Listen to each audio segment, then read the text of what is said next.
My wife texted, "Don't freak out. I lost your work laptop. My ex borrowed it for a project, and now he can't find it." I replied, "No problem. I'll handle it." 2 days later, I made a few calls, filed a quick report, and waited. When her ex got a visit from the police and a $100,000 fine he couldn't explain, she finally texted, "What did you do?" Look, I'm not the kind of guy who loses his cool easily. I work in IT security, which means my daily bread consists of managing digital disasters, calming down executives who think their emails disappeared into the void, and explaining to Karen from accounting that no, her password cannot be password 123 for the 15th time. I've seen some stuff. I've dealt with server crashes at 3 in the morning, ransomware attacks that made grown men weep, and that one time Jerry from sales clicked on an email that literally said, "Definitely a virus," in the subject line. Nothing rattles me anymore. I'm basically a Zen master in a polo shirt. So when I tell you that Wednesday afternoon started out peaceful, I mean genuinely, blissfully boring in the best possible way.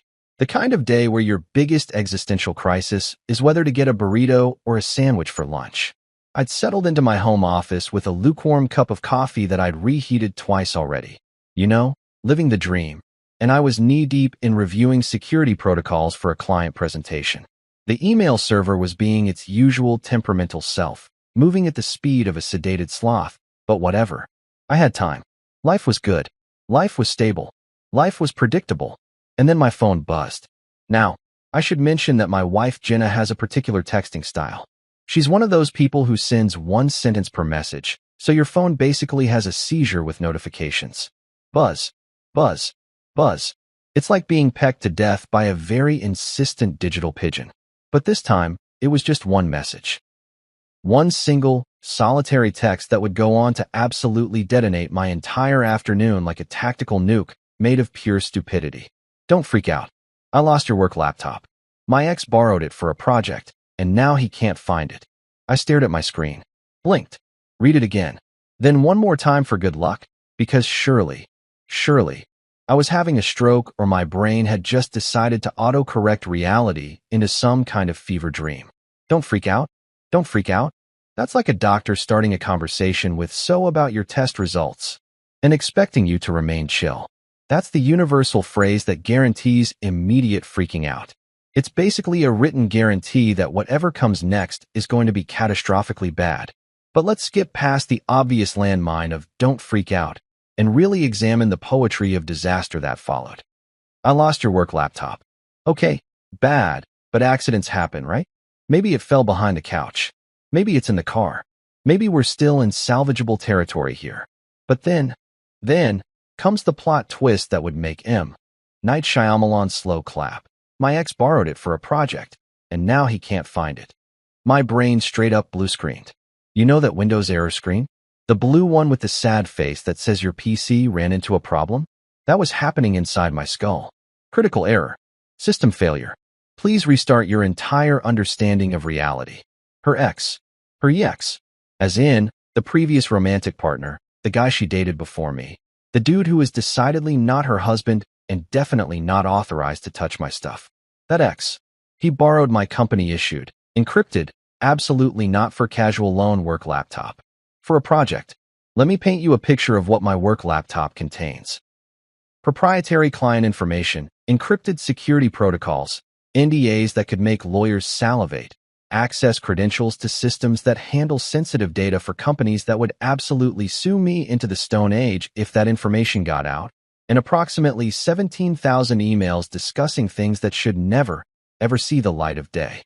This isn't my personal cat videos and online shopping laptop. This is the if this falls into the wrong hands, I'm getting fired and possibly arrested laptop. And apparently, Jenna thought it was the community lending library. I sat there, phone in hand, trying to process what I'd just read. It was like being told, "Hey honey, don't panic," but I gave a complete stranger your social security number, credit card, and house keys. But it's cool. He seemed nice and said he needed them for a thing.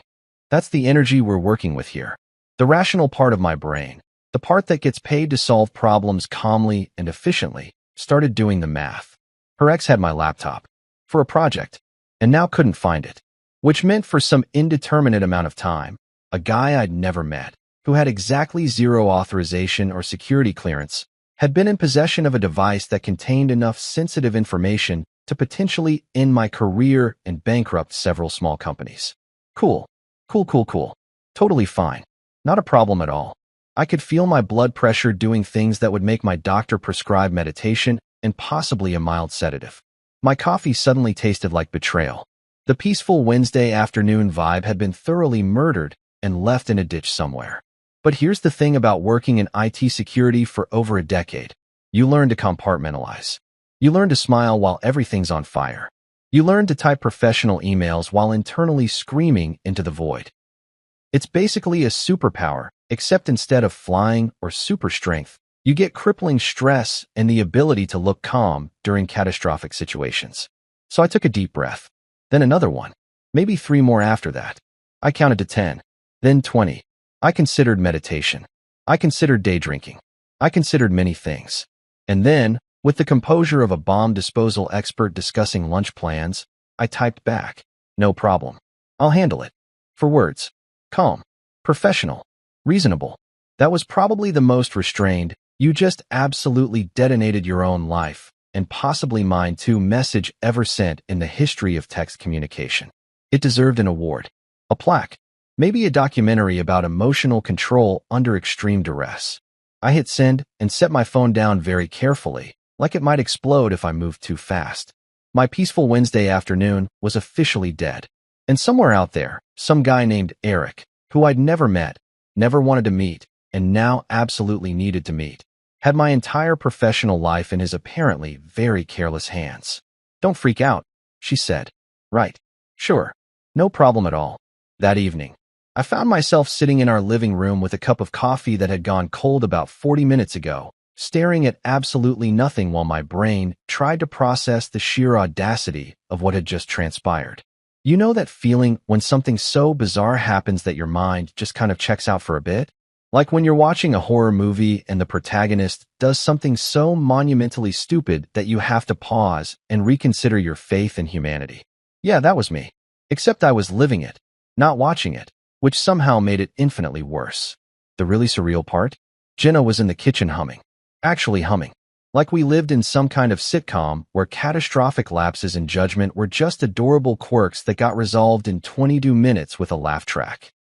She was chopping vegetables for dinner, probably planning some nice meal, acting like she hadn't just casually mentioned that my entire career was currently in the possession of her ex-boyfriend like it was a borrowed cup of sugar.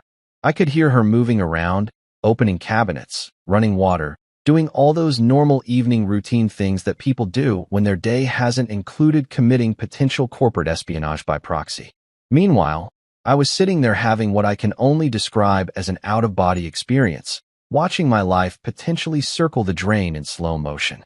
When she finally emerged from the kitchen with that everything's fine smile that people use when everything is decidedly not fine, I decided it was time for some answers. You know, basic stuff. Like when exactly did she think loaning out classified equipment to random dudes was acceptable behavior? So, I said, keeping my voice impressively level considering my internal monologue was mostly screaming, "Walk me through this. When exactly did Eric need to borrow my work laptop?" She sat down across from me, still with that infuriatingly casual energy, and launched into an explanation that made about as much sense as a screen door on a submarine. Apparently, Eric, this mythical ex-boyfriend who I'd heard about maybe twice in passing and had never actually met, needed a laptop for a presentation. His presentation. For his work. Which, okay, adults have presentations, that's normal. But here's where the logic takes a hard left turn into crazy town. Her laptop was glitching. Glitching. That's the official technical term she used. Not broken, not dead, not stolen by raccoons. Glitching. Which in normal human language usually means, I haven't updated it in 6 months and now it's mad at me, or I have 47 browser tabs open and it's staging a rebellion. Nothing that couldn't be solved with, oh I don't know, a simple restart or maybe using one of the 17,000 free Google Docs accounts that exist in the universe. But instead of literally any other solution that a functional adult might consider, borrowing a friend's laptop, using a library computer, renting one, buying a cheap one, using a freaking tablet, She decided that my company-issued, encrypted, absolutely not for civilian use work device was the obvious choice. Like it was communal property. Like we lived in some kind of socialist laptop-sharing collective where personal and professional boundaries were just adorable suggestions. So you gave him my work laptop? I said slowly, like I was explaining quantum physics to a golden retriever. Because yours was glitching.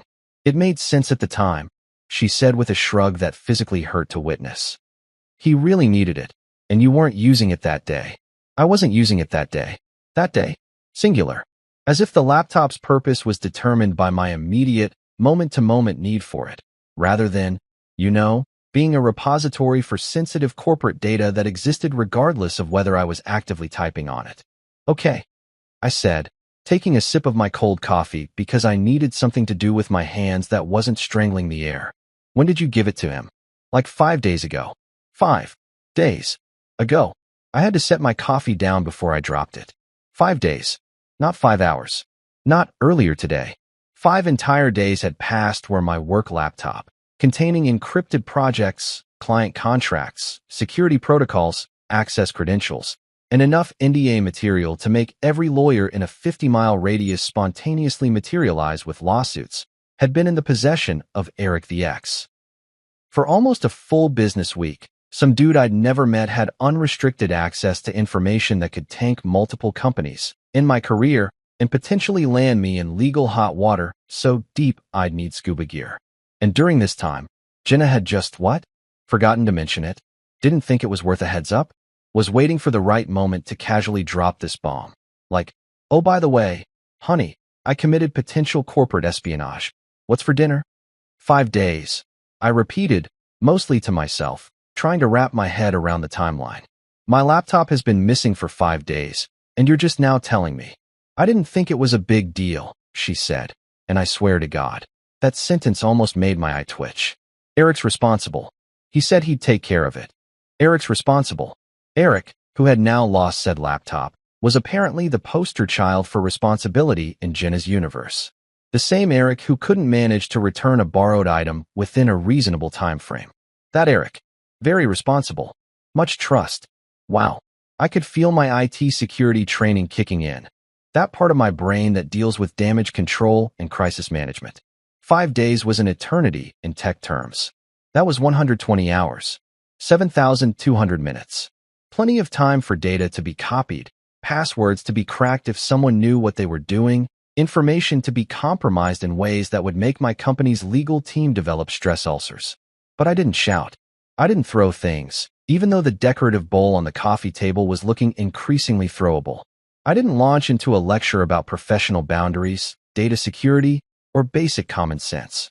Instead, I just sat there, processing the magnitude of the situation while my wife looked at me like I was being dramatic about the whole thing. Okay, I finally said, in that same tone that surgeons probably use right before they have to amputate something that's gone septic. Calm. Clinical. Detached. Okay, that one word contained multitudes. It contained my dying faith in this relationship. It contained my dawning realization that I'd married someone who thought corporate espionage was just a fun Wednesday activity. It contained my plan to fix this situation, which was already forming in the back of my mind like a strategic military operation. Jenna went back to the kitchen, apparently satisfied that the conversation was over and everything was resolved. I could hear her humming again. Actually humming. Like we'd just discussed what movie to watch, not the potential implosion of my entire professional life. I sat there with my cold coffee, staring at nothing, and thought about all the decisions that had led me to this exact moment. Every choice, every turn, every step that had resulted in me sitting in my living room while my career hung in the balance because my wife thought laptop lending was a casual, no big deal kind of thing. And somewhere out there, Eric the X was probably living his best life, completely unaware that he was holding a digital bomb that could explode at any moment. 5 days. 5 whole days. I finished my cold coffee and started planning. Here's something most people don't know about IT security professionals. We're basically professional paranoids who got paid to turn our anxiety into a marketable skill. While normal people are out there living their lives, trusting that their devices are safe and their data is secure, We're the ones lying awake at 3 in the morning thinking about all the ways everything could go catastrophically wrong. And because we're paranoid, we prepare. We install tracking systems. We set up redundancies. We build digital safety nets for the inevitable moment when someone does something monumentally stupid. Like, say, loaning out a work laptop to their ex-boyfriend. The second Jenna went to bed that night, still humming, still acting like the world wasn't on fire, I retreated to my home office and fired up my tracking system. Every IT security guy worth their salt has one. It's like Find My iPhone, except built by someone who assumes everyone is out to get them and plans accordingly. We're talking military-grade paranoia translated into software. I logged in, my fingers moving across the keyboard with the kind of muscle memory that comes from years of late-night crisis management. The interface loaded, and I held my breath. Please have a signal. Please have a signal. Please don't tell me this idiot removed the tracking software or, God forbid, wiped the entire system. And there it was. A ping. A beautiful, blessed ping that meant my laptop was still out there, still trackable, still sending out its little digital breadcrumbs for me to follow. I could have cried. Actually, I might have let out a small, slightly unhinged laugh that would have concerned anyone who heard it. Last signal, Saturday, for 12 p.m. I stared at the timestamp. Saturday. That was 4 days ago, which meant for 4 entire days, my laptop had been sitting somewhere, dormant, probably turned off, or maybe just out of range. But before that, before it went dark, it had been pinging away, telling me exactly where it was, and I'd had no idea because nobody had bothered to mention that it was missing. The location data loaded, and I leaned forward, squinting at the map marker like it held the secrets to the universe. The pin dropped on a high-end apartment complex across town. Not just any apartment complex, mind you. This was one of those places with a name like the Residences at Pretentious Heights, or luxury living for people with more money than sense. The kind of building with a doorman, a gym that nobody uses, and probably a rooftop pool where people took Instagram photos but never actually swam. So Eric the X apparently wasn't living in some studio apartment eating ramen and crying about his failed relationship. Nope. He was posted up in luxury accommodations, living his best life while apparently being too cheap, or too stupid, to buy his own damn laptop for his very important presentation. I took screenshots. Multiple screenshots. Different angles of the map. Close-ups of the address. Wide shots showing the surrounding area. I geotagged everything, downloaded the raw data, and saved it all in 3 different locations because that's what you do when you're building a case. And yes, I was already thinking of this as a case. This wasn't just, oops, lost item. This was rapidly becoming Exhibit A in the trial of Eric versus basic human decency. The data showed the laptop had been at that location consistently for days before going silent, which meant Eric had been using it, actually using my work laptop, probably logging into God knows what, clicking on files, maybe even trying to access secured information. The thought made my skin crawl. It was like finding out a stranger had been living in your house, sleeping in your bed, eating your food, and you'd just been completely oblivious the whole time. I compiled everything into a neat folder labeled Laptop Recovery Evidence because I'm nothing if not organized, even when I'm spiraling into justified rage. Then I sat back and stared at my screen, feeling that particular mixture of vindication and fury that comes from being absolutely right about something terrible. This is when I decided to call my buddy Mark. Mark's a cop. Well, technically he's a detective, but he hates when people make a big deal about the title. We'd met years ago at some community thing, bonded over our shared appreciation for terrible action movies and good whiskey, and had stayed friends ever since. He'd told me once, after his 3rd bourbon, "Man, you track stuff better than half our detectives. You ever get tired of the corporate gig, you'd make a killing in law enforcement." At the time, I'd laughed it off. Now I was about to put those skills to use. I pulled up his contact and hit call.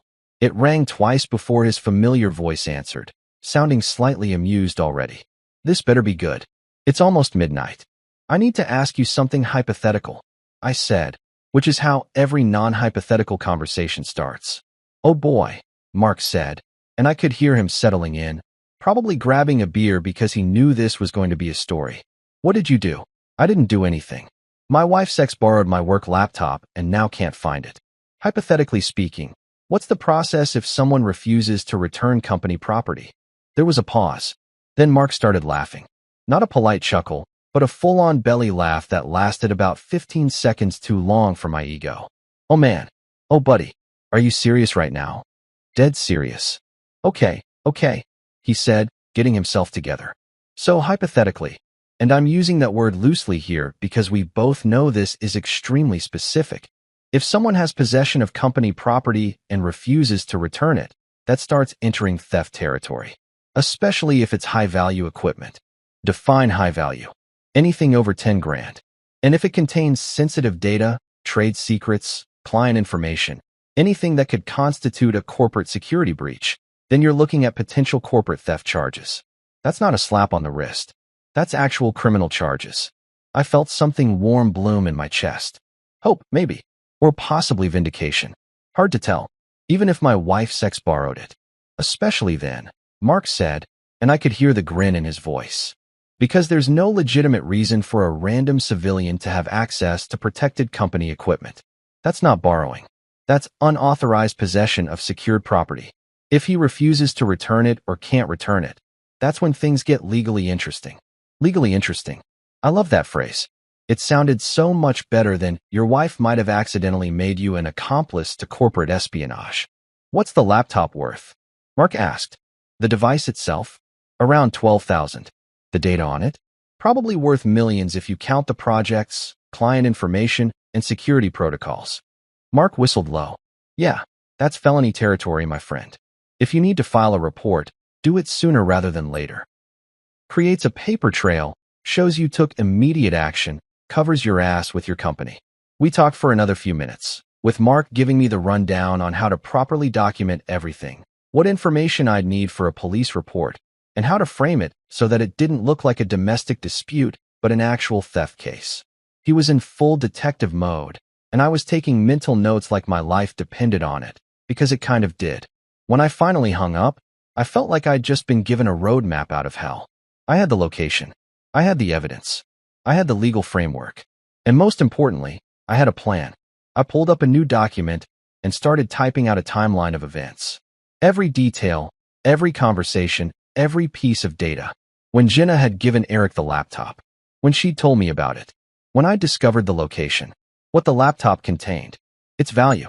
Everything organized and documented like I was preparing for trial. Because honestly, at this point, I might be. The clock on my computer read 1:47 a.m. I should have been tired. Instead, I felt more awake than I had in days. Nothing clears the mind quite like righteous anger and a solid action plan. I saved the document, backed it up, encrypted it for good measure, and finally allowed myself a small smile. Game on, Eric. The next morning, after approximately 4 hours of sleep that could generously be described as restless anxiety napping, I decided it was time to reach out to Eric directly. You know, give the guy a chance. Extend an olive branch. Be the bigger person. All those things that people do right before they absolutely destroy someone's life with facts and legal documentation. I crafted my text message with the care of a poet writing their magnum opus. Except instead of flowery language and metaphors, I was aiming for professionally cordial while internally screaming. It's a delicate balance. Too friendly, and you look like a pushover. Too aggressive, and you tip your hand. I needed to hit that sweet spot of reasonable adult making a simple request, while documenting everything for the inevitable legal proceedings. Here's what I sent. Hey, this is Jenna's husband. You borrowed my work laptop last week. I need it back by tomorrow. I can pick it up. Short, simple, direct.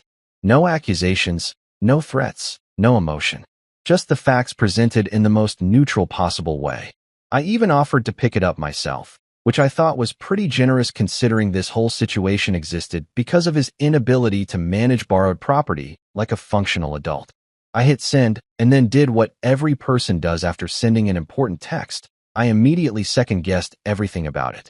Should I have been friendlier? Should I have explained why I needed it urgently?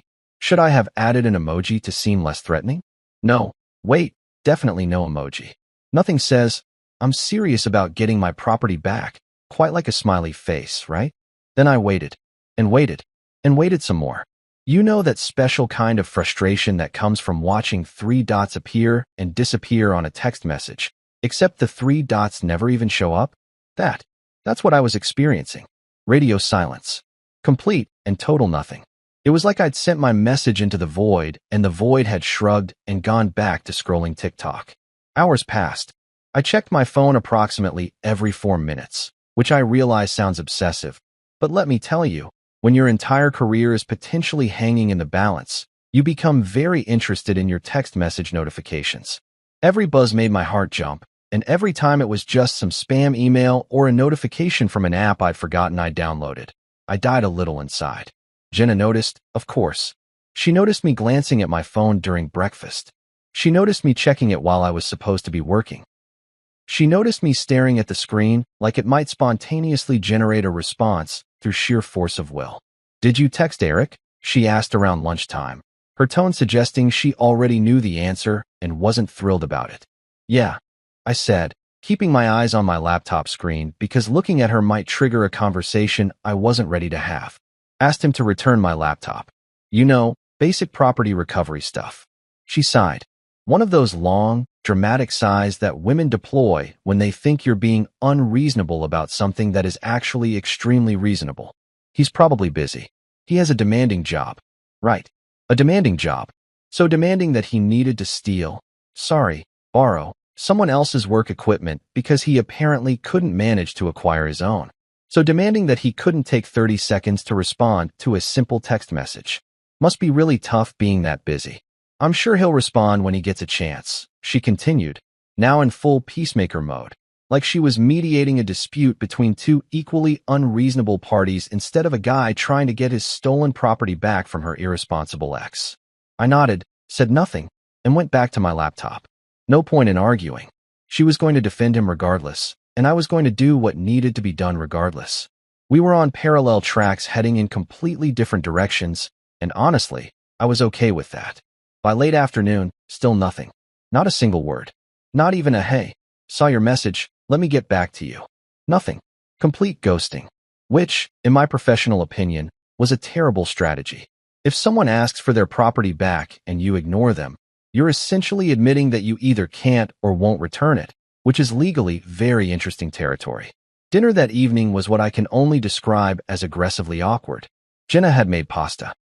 Penne with marinara sauce and those pre-made meatballs that come frozen because neither of us were exactly culinary geniuses, and we sat across from each other eating in the kind of loaded silence that makes you hyper-aware of every chewing sound. I ate my pasta like it was an alibi. You know what I mean? Like every bite was evidence of my normalcy, my calm demeanor, my absolute lack of internal screaming. Just a guy, eating pasta, definitely not planning the systematic documentation and legal pursuit of his wife's ex-boyfriend. Normal Thursday night dinner. Nothing to see here. Jenna kept trying to make conversation, asking about my day, mentioning something about her coworker's drama, talking about maybe repainting the bathroom. All surface-level stuff designed to pretend everything was fine and we weren't sitting in the wreckage of what used to be a functional marriage. Finally, she put down her fork and hit me with the line I'd been waiting for. "You're taking this too seriously." I looked up from my pasta, which I'd been pushing around my plate in increasingly aggressive circles. "Taking what too seriously?" "The laptop thing. It's not that big a deal. Eric will find it or get you a new one. You're acting like it's the end of the world." There it was. The fundamental disconnect between us, laid out in one casual statement. To her, this was a minor inconvenience, a small hiccup, maybe even something to laugh about later. To me, this was potential career suicide, legal liability, corporate security breach, and the horrifying realization that my wife had the risk assessment skills of a lemming. "Right?" I said, setting down my fork with more force than necessary. It made a little clinking sound against the plate that seemed way too loud in the quiet kitchen.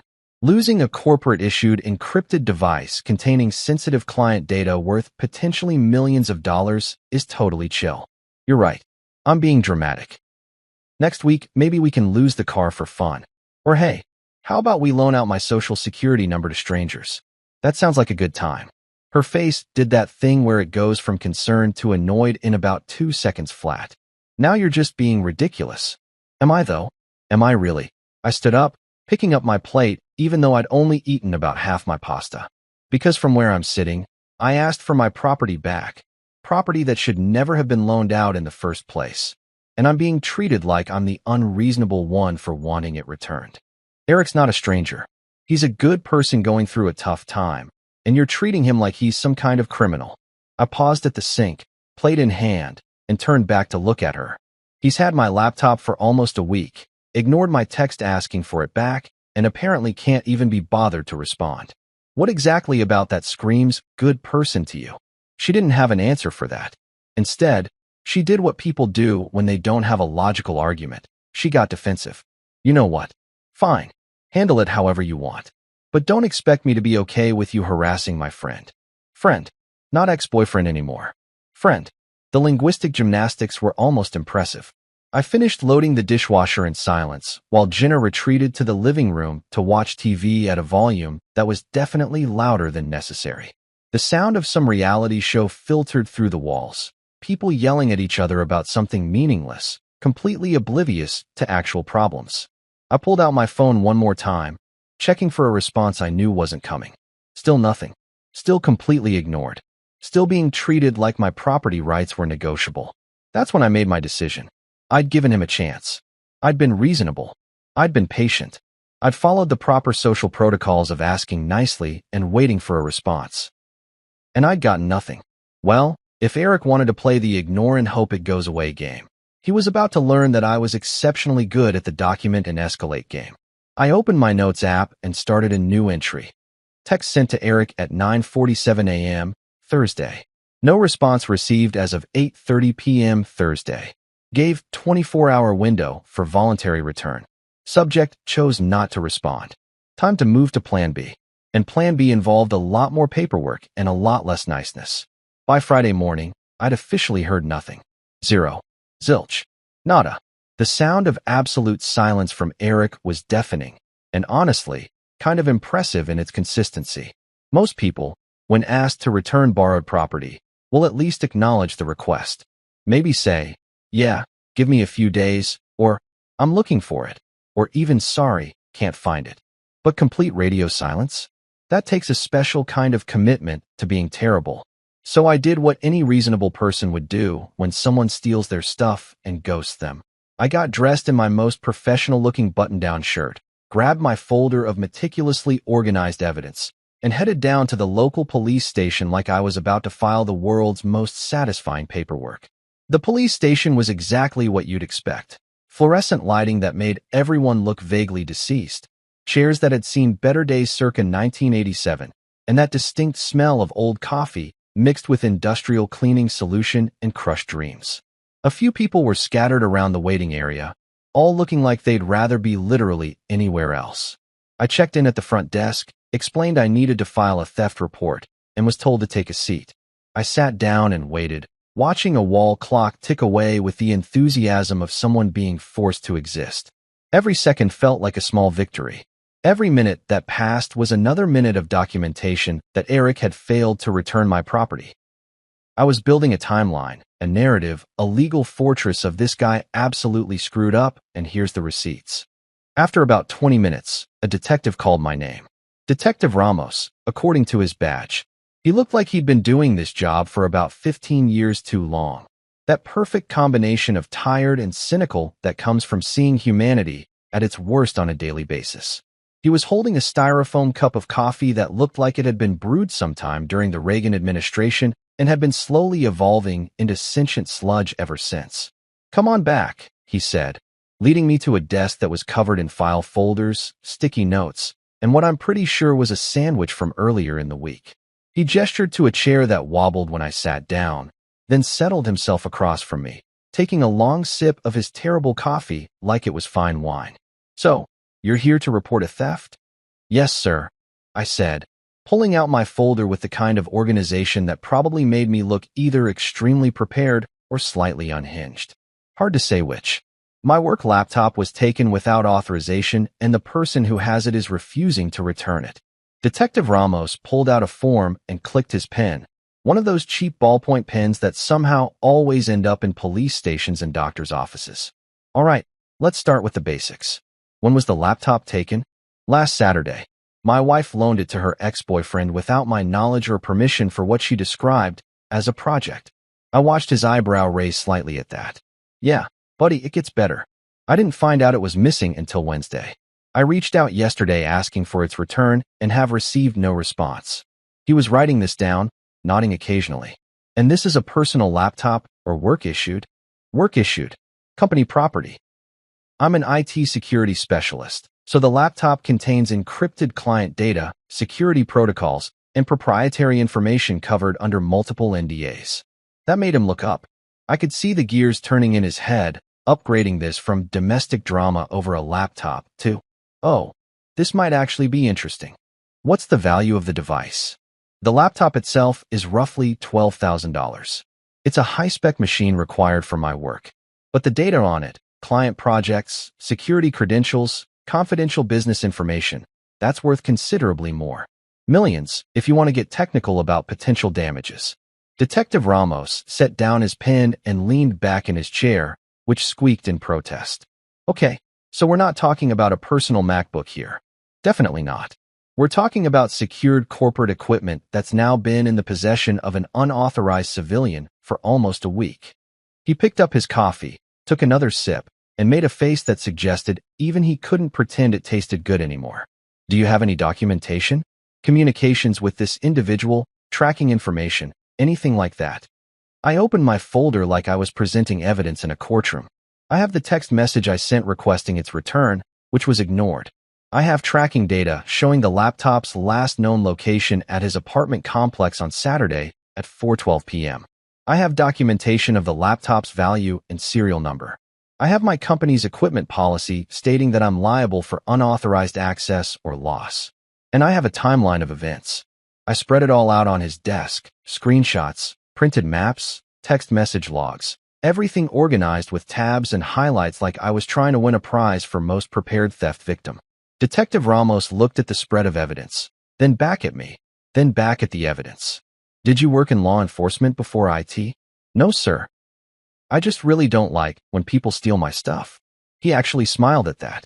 First genuine emotion I'd seen from him. Fair enough. This is actually really helpful. Most people come in here with nothing but anger and expectations. You've done half my job for me. I shrugged. I document things for a living. Seemed appropriate to apply those skills here. He started typing on his computer, occasionally referring to my printouts, asking clarifying questions about dates and times and values. His fingers moved across the keyboard with the hunt and peck method that drove me crazy to watch. But whatever, he was filing my report, and that's all that mattered. So just to clarify, he said, still typing, this Eric Williams, he'd gotten the name from my documentation, has had unauthorized possession of a $12,000 encrypted corporate device containing sensitive data for approximately 6 days, has been asked to return it, and has refused to respond. That's correct. And your wife gave it to him without your permission or knowledge. Also correct. Though in her defense, I don't think she understood what she was actually handing over. She thought it was just a laptop, not a mobile repository of corporate secrets and legal liability. Detective Ramos stopped typing and looked at me. Is that you defending her or throwing her under the bus? Yes, I said. He snorted, which I chose to take as a sign that we were bonding. Okay, here's the thing. Based on what you're telling me and what you've documented, this isn't just a civil matter. The value of the device alone puts it in grand theft territory. Add in the corporate data and potential for data breach, and we're looking at possible criminal charges. Music to my ears. Beautiful, legal, consequence-filled music.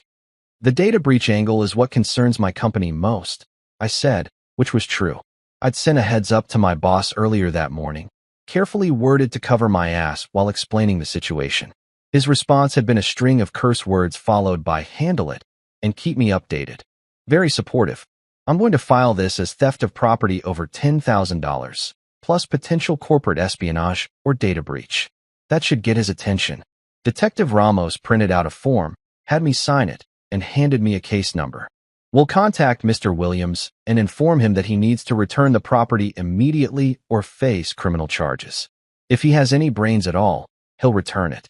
And if he doesn't, then we pay him a visit and things get official. Warrants, seizures, the fun stuff. He finished his terrible coffee and tossed the cup in a trash can that was already overflowing. You did good bringing this in when you did. Created a paper trail, showed good faith effort to resolve it peacefully. Protects you legally. I stood up, gathering my folder. That was the idea. Your wife know you're doing this? Not yet. Figured I'd let reality deliver that message for me. Detective Ramos actually laughed at that. Oh man, you're either brave or stupid. Little bit of both, probably. He walked me back out to the lobby, shook my hand, and promised to keep me updated. I walked out of that police station feeling lighter than I had in days.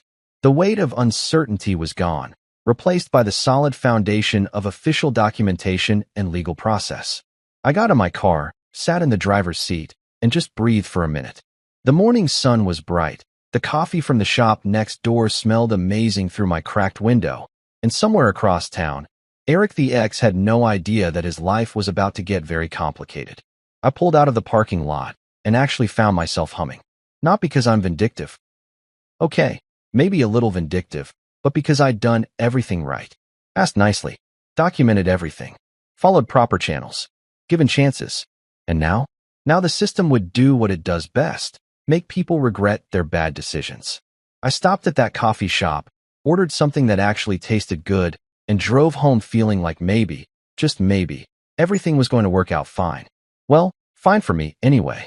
Eric was probably going to have a rough weekend. Saturday morning rolled around with the kind of mundane normalcy that makes you forget your life is currently a dumpster fire. I needed groceries. We were out of basically everything except condiments and that weird can of chickpeas that had been sitting in the pantry since we moved in. So I headed to the supermarket like a functional adult doing functional adult things. There's something weirdly therapeutic about grocery shopping when your personal life is imploding. The fluorescent lights, the music playing overhead, the endless aisles of products all organized into neat little categories. Everything in its place. Everything labeled. Everything making sense. Unlike, say, my marriage or my wife's decision-making skills. I was standing in the produce section having an internal debate about apples versus oranges. Riveting stuff, truly, when my phone rang. Unknown number, but local area code. Normally, I'd let it go to voicemail, because who actually answers unknown numbers anymore except people who enjoy talking to scammers about their car's extended warranty? But something made me answer. Hello, Mr. Hayes? This is Detective Ramos. I straightened up so fast, I almost dropped the apple I'd been examining. A woman next to me gave me a weird look. I ignored her. Detective, hi. What's going on? Got an update for you on your case. You got a minute? Did I have a minute? I had all the minutes. I had an entire afternoon of minutes. Absolutely. Let me just. I pushed my car to the side of the aisle where I wouldn't be blocking traffic and probably looked like a lunatic standing there with an apple in one hand and my phone pressed to my ear with an expression of intense focus. So we visited Mr. Williams's apartment this morning, Detective Ramos said, and I could hear papers shuffling in the background. He wasn't home. Left a notice on his door, tried calling the number we had on file, no answer. Standard stuff when someone's avoiding us. My heart sank a little. Of course Eric wasn't home. Of course he was dodging this. So what happens now? Well, here's where it gets interesting. While we were running his information for the report, his name flagged in our system.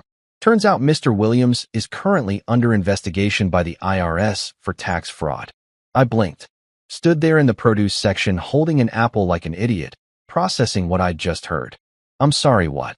Tax fraud. Been an ongoing investigation for about 6 months. And here's the kicker. Your theft report just connected him to another case we've been working. Apparently, he's been involved in some corporate data theft schemes, selling proprietary information to competitors. The supermarket suddenly felt very far away. The music faded into background noise. The fluorescent lights seemed brighter. You're telling me that the guy who has my laptop full of corporate data, is actively under investigation for stealing and selling corporate data? That's exactly what I'm telling you. Your report basically gift-wrapped a new angle for the investigation team. They're thrilled, by the way. You just made their case a lot stronger. I had to lean against my shopping cart for support. This was beyond anything I'd imagined. I thought we were dealing with an irresponsible ex-boyfriend who lost a laptop. Turns out we were dealing with an actual criminal who specifically targeted corporate data. So what does this mean for my laptop? Means we're escalating this. Hard. The IRS is involved now, and they don't mess around. We're getting a warrant to search his apartment and seize any electronic devices. Your laptop is officially evidence in a federal investigation. So I'm not getting it back anytime soon. Not immediately, no? But trust me, this is better. Once we recover it, forensics will go through everything, document what he accessed, whether he copied anything. If there's been any data breach, we'll know, and he'll be charged accordingly. I stood there processing this information while an elderly woman reached past me for bananas, completely oblivious to the fact that my brain was currently exploding. Detective Ramos, when you say tax fraud and corporate espionage, what kind of numbers are we talking about? The investigation values his activities at around 100,000 in damages, maybe more. Your laptop might add to that total depending on what forensics finds. Also, expect some fireworks. The IRS joined the party, and they're already moving to freeze his accounts. I couldn't help it. I started laughing. Right there in the produce section, holding an apple, I just lost it. The woman who'd been reaching for bananas edged away from me like I was having a breakdown. Maybe I was. But it was the good kind of breakdown, the kind where you realize that karma isn't just a concept, but an actual functioning force in the universe. Mr. Hayes? You okay? Yeah, I managed, getting myself together. Yeah, I'm good. This is just. I filed a simple theft report because I wanted my laptop back, and now I've apparently helped bust a federal case. Pretty much. You did good work with your documentation. Made our job easy. I could hear the smile in his voice. I'll keep you updated as things progress. Might take a few weeks, but we'll get your property back eventually. Take all the time you need, detective. Seriously. We hung up, and I just stood there for a minute, phone still in my hand, apple forgotten, mind racing. Eric wasn't just an irresponsible ex-boyfriend. He was a legitimate criminal. And Jenna had handed him my laptop, my encrypted, data-filled, corporate secrets-loaded laptop, like it was a library book. The universe had just validated every paranoid instinct I'd ever had. Every security protocol, every backup system, every bit of documentation that seemed excessive, it all just paid off in the most spectacular way possible. I looked down at the apple in my hand, then at my mostly empty cart. You know what? Forget the groceries. This called for champagne. The good stuff. The kind you buy when life decides to hand you the most absurd, perfect, karma-filled victory you could possibly imagine. I abandoned my cart in the produce section. Sorry, supermarket employees, and headed straight for the liquor aisle with the kind of purposeful stride that comes from knowing you just accidentally helped take down a federal criminal. Eric the X was going down, and I had champagne to celebrate it. I made it home with my bottle of champagne, a nice Prosecco because I'm not made of money and also because celebratory drinking at noon on a Saturday doesn't require top-shelf anything. And I was feeling pretty damn good about life. The universe had delivered justice in a way that was so poetic, so perfectly karmic, that I almost wanted to write a thank you note to whoever was running the cosmic balance department. I'd just gotten the bottle into the fridge when I heard the front door slam open with enough force to rattle the picture frames on the wall. That's never a good sign. That's the kind of door slam that means someone is either running from danger or about to create some. Jenna stormed into the kitchen like a Category 5 hurricane that had just been personally insulted. Her face was red, her hair was disheveled, and she was holding her phone like she wanted to throw it through a window. For a second, I genuinely thought maybe she'd been in an accident or something horrible had happened. That lasted about 2 seconds before she opened her mouth. Did you seriously call the police on him? Oh, there it was. Reality had apparently sent her that memo I'd been waiting for. I closed the fridge door calmly, turned to face her, and leaned back against the counter with my arms crossed. Technically, I filed a theft report on my stolen laptop. Law enforcement did the rest. Don't give me that technicality bullshit. She was practically vibrating with rage, pacing back and forth in our kitchen like a caged animal. Eric just called me freaking out. The police showed up at his apartment. They left a notice on his door. His accounts are being frozen. What the hell did you do? I had to bite the inside of my cheek to keep from smiling. This was not the time for smiling. This was the time for maintaining that calm, reasonable demeanor that makes angry people even angrier because they can't get a rise out of you. I reported that my $12,000 work laptop, containing sensitive corporate data, was taken without my permission and the person who had it refused to return it. That's what I did. He didn't refuse. He just didn't respond right away. He's been busy. Right. So busy that he couldn't take 30 seconds to text back, hey, looking for it, or I'll get it to you soon. So busy that my property has been missing for over a week. That kind of busy. She stopped pacing and jabbed a finger at me. You went behind my back. You didn't even tell me you were going to do this. You went behind my back and loaned out my work equipment to your ex-boyfriend. So I guess we're both full of surprises. That's different. How? Explain to me how that's different. Use small words so my apparently inferior brain can understand. She made a frustrated noise that was somewhere between a growl and a scream. Because I was trying to help a friend. You're trying to ruin his life. And there was that word again. Friend. We'd upgraded from ex-boyfriend to friend, and now apparently I was the villain for wanting my stolen property back. The mental gymnastics were Olympic level. Jenna, I said, trying to inject some reason into this absolute circus of a conversation. He's being questioned because the police discovered he's already under investigation for tax fraud and corporate data theft. I didn't ruin his life. He ruined his own life by being a criminal. I just wanted my laptop back. Her face went from red to almost purple. He's being questioned? His accounts are frozen. Apparently, yes. Turns out when you're already under investigation for federal crimes and someone reports you for theft, law enforcement takes it seriously. Who knew? This is insane. You're insane. He's a good person going through a hard time. I couldn't help it. I laughed. Actually laughed right in her face, which I immediately knew was a mistake. But sometimes your body just does things before your brain can stop it. A good person? Jenna, he's under investigation for tax fraud and selling corporate secrets. The IRS froze his accounts. Those things don't happen to good people going through hard times. They happen to criminals. You don't know that. The investigation could be a mistake. Yeah, because the IRS is famous for freezing people's accounts based on hunches and vibes. Come on. She was full-on yelling now, and honestly, I was impressed with her lung capacity. He's losing everything. His apartment, his savings, everything. And it's your fault. No, I said, my own voice rising now because there's only so much blame I can take for someone else's criminal activity. It's his fault for being a thief and a fraud. I filed a report about my stolen property. The fact that it opened up a bigger investigation isn't my problem. That's his problem. That's what happens when you build your life on illegal activities. Eventually, it catches up with you. You could have just asked him nicely. I did ask him nicely. I sent a perfectly polite text asking for my laptop back. He ignored it. What was I supposed to do? Send him a fruit basket and hope he felt generous. She grabbed a decorative bowl from the counter, the same one I'd considered throwing earlier in the week, which felt like poetic justice, and slammed it back down. It didn't break, but the sound was satisfying in a concerning way.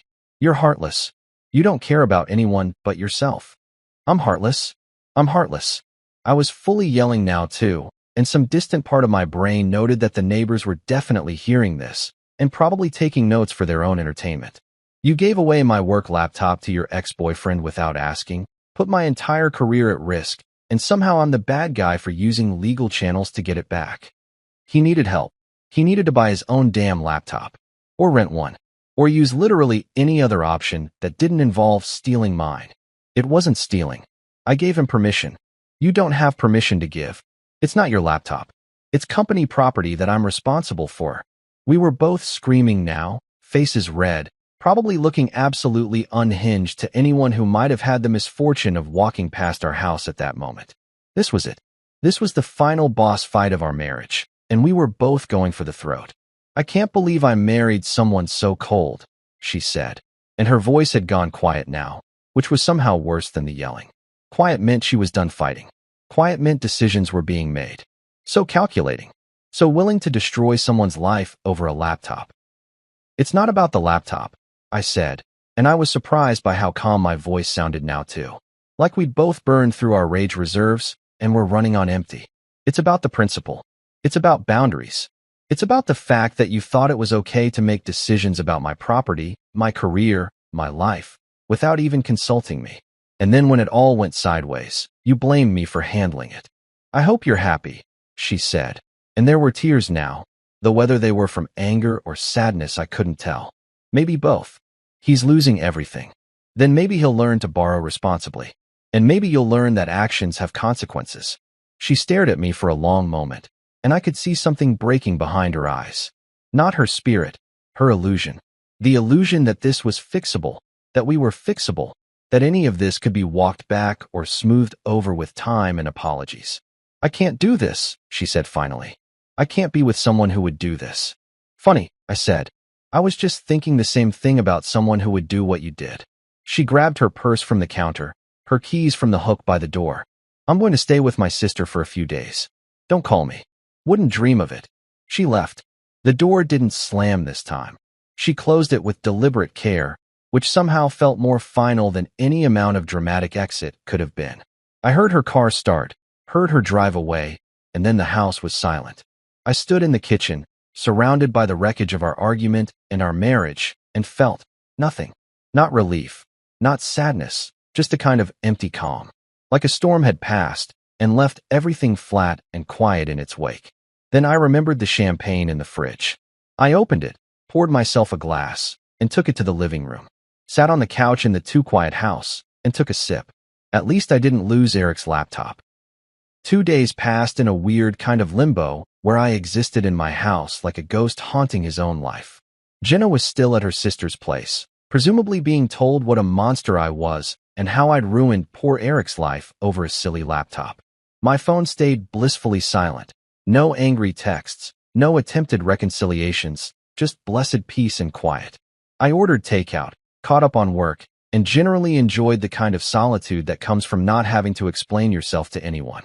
Then Tuesday afternoon rolled around, and Detective Ramos called again.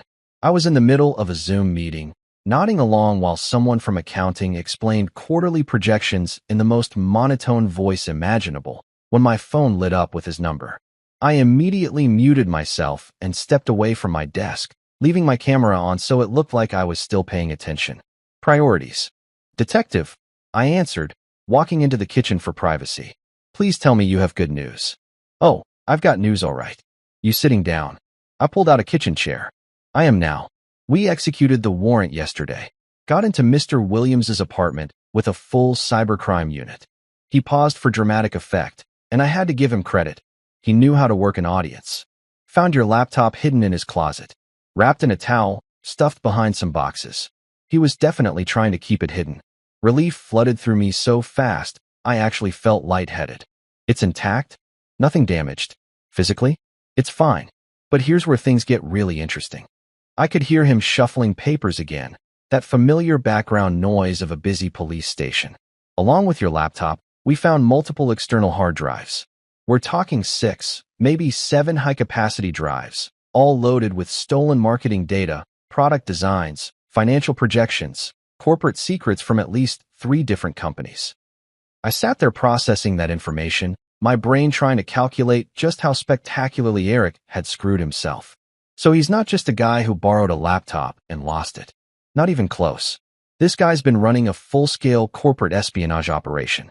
He gets close to people who work for tech companies, borrows their equipment, copies everything he can access, then sells it to competitors. Your wife's laptop, sorry, your laptop, was just his latest target. The word target hit different. This wasn't a favor gone wrong. This was premeditated, calculated. He'd specifically chosen to get close to Jenna's equipment, or more accurately, my equipment through Jenna, because he knew what I did for work and what kind of access I'd have. How much are we talking in damages? Cybercrime Unit is still cataloging everything, but preliminary estimates put it north of $100,000. Maybe more depending on what the victim companies report. He's been at this for at least 2 years based on the file dates. $100,000. The number was so absurd it almost didn't feel real. This wasn't some guy who made a mistake. This was a career criminal who'd just been using my wife as a gateway to more valuable targets. What happens now? I asked. Now? He gets arrested. We've already got enough for multiple felony charges, theft, corporate espionage, fraud, computer crimes, the whole buffet of bad decisions. The IRS is having a field day because apparently he wasn't reporting income from selling this stuff. They're hitting him with tax evasion on top of everything else. I couldn't help the smile that spread across my face. It probably made me look unhinged, sitting alone in my kitchen grinning like a maniac, but I didn't care. So he's looking at serious time? Oh yeah, with this many charges and this much documented evidence? He's looking at years, not months. Plus significant fines. The IRS alone is probably going to bury him. And that's before the companies he stole from file civil suits, which they absolutely will. What about my laptop? When can I get it back? Forensics needs to image the drive first, document what he accessed, whether he copied anything. Probably about 2 weeks, maybe 3. But I can tell you now, your encryption held up. He never got past your login screen. BIOS password laughed in his face, according to the tech guys. Whatever security you had set up, it worked. That was perhaps the most satisfying thing I'd heard in weeks. All those security protocols, all that paranoid setup, all the layers of protection I'd built in, they'd done exactly what they were supposed to do. Eric had gotten his hands on my laptop and accomplished exactly nothing except adding more charges to his growing list of felonies. So he stole my laptop and couldn't even use it, I said, and the irony was delicious. Pretty much. Which probably explains why it was hidden in his closet instead of sitting on his desk. He'd given up on cracking it, but couldn't exactly return it after your wife started asking questions. Detective Ramos chuckled. Guy's not as smart as he thinks he is. Clearly. Is there anything else I need to do on my end? Just keep documentation of any communications, any financial impact this had on you or your company. You might be called as a witness when this goes to trial, but that's way down the line. For now, just sit tight and let us do our job. We wrapped up the call with promises to stay in touch, and I sat there in my kitchen staring at nothing, my mind racing through everything that had just been confirmed. Eric wasn't a friend going through hard times. He was a predator who'd systematically targeted people for corporate information, and Jenna had handed him exactly what he wanted on a silver platter. I thought about calling her, telling her the truth about her friend, but decided against it. She'd find out soon enough. This would hit the news eventually. Corporate espionage cases always did. And when it did, when she saw Eric's mugshot and read about the charges and realized what he'd actually been doing, she'd have to face what her judgment had almost cost me. I got up, poured myself some coffee, and went back to my Zoom meeting just as accounting guy was wrapping up his presentation. Everyone was clapping politely on screen. I unmuted and added my own applause, feeling better than I had in weeks. My laptop was safe. My security had held. And Eric the X was going to prison. Sometimes the universe really does deliver. The next morning, I woke up to the sound of my phone absolutely losing its mind. Not just one notification. Not even a few. We're talking a full-scale assault of buzzes, pings, and vibrations that made my nightstand sound like it was having a seizure. I grabbed it with one eye still closed, squinting at the screen in the early morning light filtering through the curtains. 17 missed calls from Jenna, 23 text messages, and it was only 7 in the morning. This was going to be good.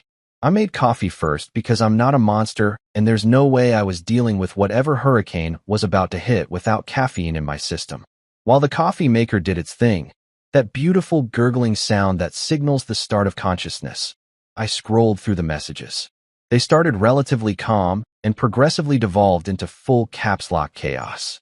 The first one, sent at 6:47 a.m. We need to talk. Okay, ominous but controlled. Classic, I'm trying to be mature about this energy. By message 5, call me now. Getting warmer. Message 12, I can't believe this. And there it is, ladies and gentlemen. Houston, we have reached peak fury. The most recent one, sent approximately 3 minutes ago. What did you do? I took a long, satisfying sip of my coffee, black, no sugar, because I needed to taste the bitterness to match the moment. And typed back a response with all the emotional investment of someone ordering a pizza, filed a report, and waited. I hit send and watched the 3 dots appear almost instantly.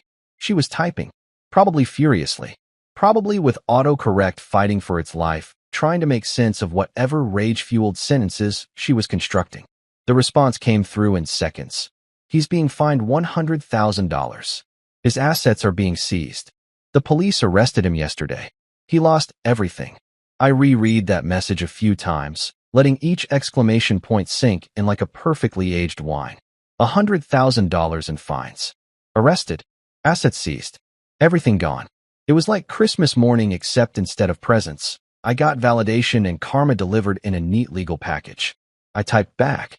Then maybe he'll learn to borrow responsibly. The 3 dots appeared and disappeared about 6 times. I could practically hear her screaming through the phone. I poured myself a second cup of coffee and waited. This was entertainment now. This was watching someone realize that their version of reality had been completely, utterly wrong, and there was no way to spin it that didn't make them look foolish. When her response finally came through, it was a wall of text. 3 paragraphs of run-on sentences about how I was heartless, cruel, vindictive, and basically every negative adjective she could think of. She called me calculating, cold, and compared me to some villain from a movie I'd never seen. She said I'd destroyed an innocent man's life over a misunderstanding. She said she couldn't believe she'd wasted years of her life with someone capable of such cruelty. It was actually impressive in its thoroughness. She'd really committed to the narrative that I was the villain here, not Eric, the actual criminal who'd been running a corporate espionage ring. Not her, for giving away property that wasn't hers to give. Me, the guy who filed a police report about his stolen laptop. I let her finish her rant. Let her get it all out. Then I crafted my response with the precision of a surgeon and the pettiness of someone who'd been proven absolutely, categorically right about everything. At least I didn't lose your boyfriend's laptop. I hit send and immediately blocked her number. Not because I'm immature. Okay, maybe a little because I'm immature, but mostly because there was nothing left to say. We were done. This conversation was done. This marriage was done. And I wasn't about to spend the next week being a verbal punching bag for someone who refused to acknowledge reality. My phone immediately started ringing from her sister's number. Blocked. Then from a number I didn't recognize, probably her friend's phone. Blocked. She was persistent, I'd give her that. But I'd spent enough years in IT to know that the best firewall is the one that doesn't engage with the threat at all. I took my coffee to the living room and turned on the news, half expecting to see something about Eric's arrest. It was too soon for that. Local news didn't move that fast, but I could dream. Instead, I got the usual morning show banter about weather and traffic and some celebrity drama that I immediately forgot. My work phone buzzed. My boss, Richard, calling at 7:30 in the morning. That was either very good or very bad, and given the week I'd had, it could honestly go either way. Morning, Richard. Morning. Got your email update about the laptop situation. He sounded tired, like he'd been up for hours already. Just got off the phone with our legal team and the detective handling your case. Here it comes. Either I was getting commended or fired. No middle ground here. The encryption held, I said, because I needed him to know that first. He never accessed anything. BIOS password, drive encryption, everything worked exactly as designed. Yeah, they told me. Also told me this guy's been running a corporate espionage operation for 2 years. You basically helped bust a major case by filing that report. He paused, and I could hear him taking a sip of something. Probably his usual morning energy drink that had enough caffeine to kill a small horse. Legal wants to thank you, actually. Said your documentation and quick response prevented what could have been a major breach. Relief washed over me so intensely I had to sit down. So I'm not fired? He laughed. Actually laughed. Fired? You kidding? You're getting a bonus for this. Loss prevention, security protocol effectiveness, quick incident response. You basically wrote the textbook example of how to handle this situation. Plus, the company gets to use this as a case study for our security training. A bonus. I was getting a bonus. For having my laptop stolen by my wife's criminal ex-boyfriend, and then handling it like a reasonable adult instead of a raging psychopath. The universe really was paying dividends this week. The detective said you'll get the laptop back in a couple weeks after forensics finishes, Richard continued. We're issuing you a replacement in the meantime. Should arrive today. And hey, take Friday off. Paid. You've earned it. We wrapped up the call with him praising my level-headed crisis management and me trying not to laugh at how absolutely bizarre this entire situation had become. I'd gone from potential career disaster to employee of the month in the span of a week. My personal phone, still blowing up with blocked calls that were probably Jenna trying to reach me from every phone in a 10-mile radius, finally went quiet around 9 a.m. Either she'd given up or she'd run out of people willing to lend her their phones. Either way, I was grateful for the silence. I spent the rest of the morning catching up on work, responding to emails, and generally pretending like my personal life hadn't just imploded in the most spectacularly vindicated way possible. Around noon, my doorbell rang. FedEx guy with a package. My replacement laptop, courtesy of a company that apparently appreciated employees who didn't panic when things went sideways. I set it up at my desk, went through all the security protocols, and felt a strange sense of normalcy settling back into my life. This was good. This was fine. This was moving forward. My blocked calls list had grown to include 7 different numbers by the time evening rolled around. Jenna was nothing if not determined. Part of me, a very small, probably stupid part, wondered what she was saying in all those blocked voicemails. Was she apologizing? Doubling down on her anger? Begging me to help Eric somehow? I deleted them all without listening. Whatever she had to say, I didn't need to hear it. The story was over. The ending was written. Eric was facing federal charges, my laptop was safe, my job was secure, and my marriage was dead. 3 out of 4 wasn't bad. That evening, I ordered Thai food, the good stuff from that place across town that always got the spice level right, and ate it while watching a documentary about space exploration. Something about black holes and the vastness of the universe. It put everything in perspective. In the grand scheme of cosmic events, my divorce was barely a blip. A tiny, insignificant moment in an endless expanse of time and space. But for me, it was everything. It was freedom. It was validation. It was proof that sometimes, just sometimes, doing the right thing actually works out. My phone stayed quiet for the rest of the night. No more blocked calls. No more frantic messages. Just peaceful, blessed silence. I fell asleep on the couch with the documentary still playing, feeling more relaxed than I had in months. Tomorrow I'd start figuring out the logistics of separation, divorce, all that fun legal stuff. But tonight I was just a guy who'd gotten his laptop back and his life back in one fell swoop. And somewhere across town, Eric was probably sitting in a cell, wondering how a simple laptop theft had turned into federal charges and a $100,000 fine. Should have just bought your own laptop, buddy. Should have just bought your own damn laptop. A week later, Detective Ramos called one final time to tell me my laptop was ready for pickup.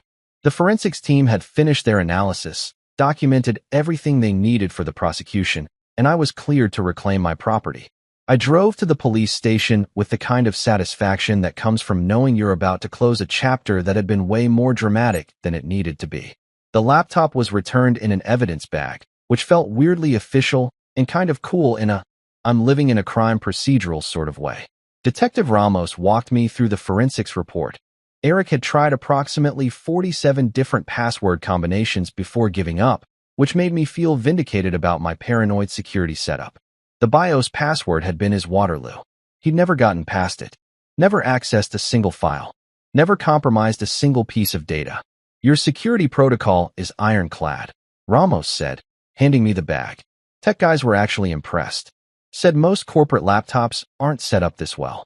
Paranoia is a survival skill in my line of work, I replied, signing the release form with a flourish that definitely wasn't necessary but felt appropriate. Worked out for you. Guy's going away for a while. Trial's set for next spring, but with the evidence we have, his lawyer's already talking plea deal. Ramos leaned back in his chair, that same tired but satisfied expression I'd come to recognize. You did good.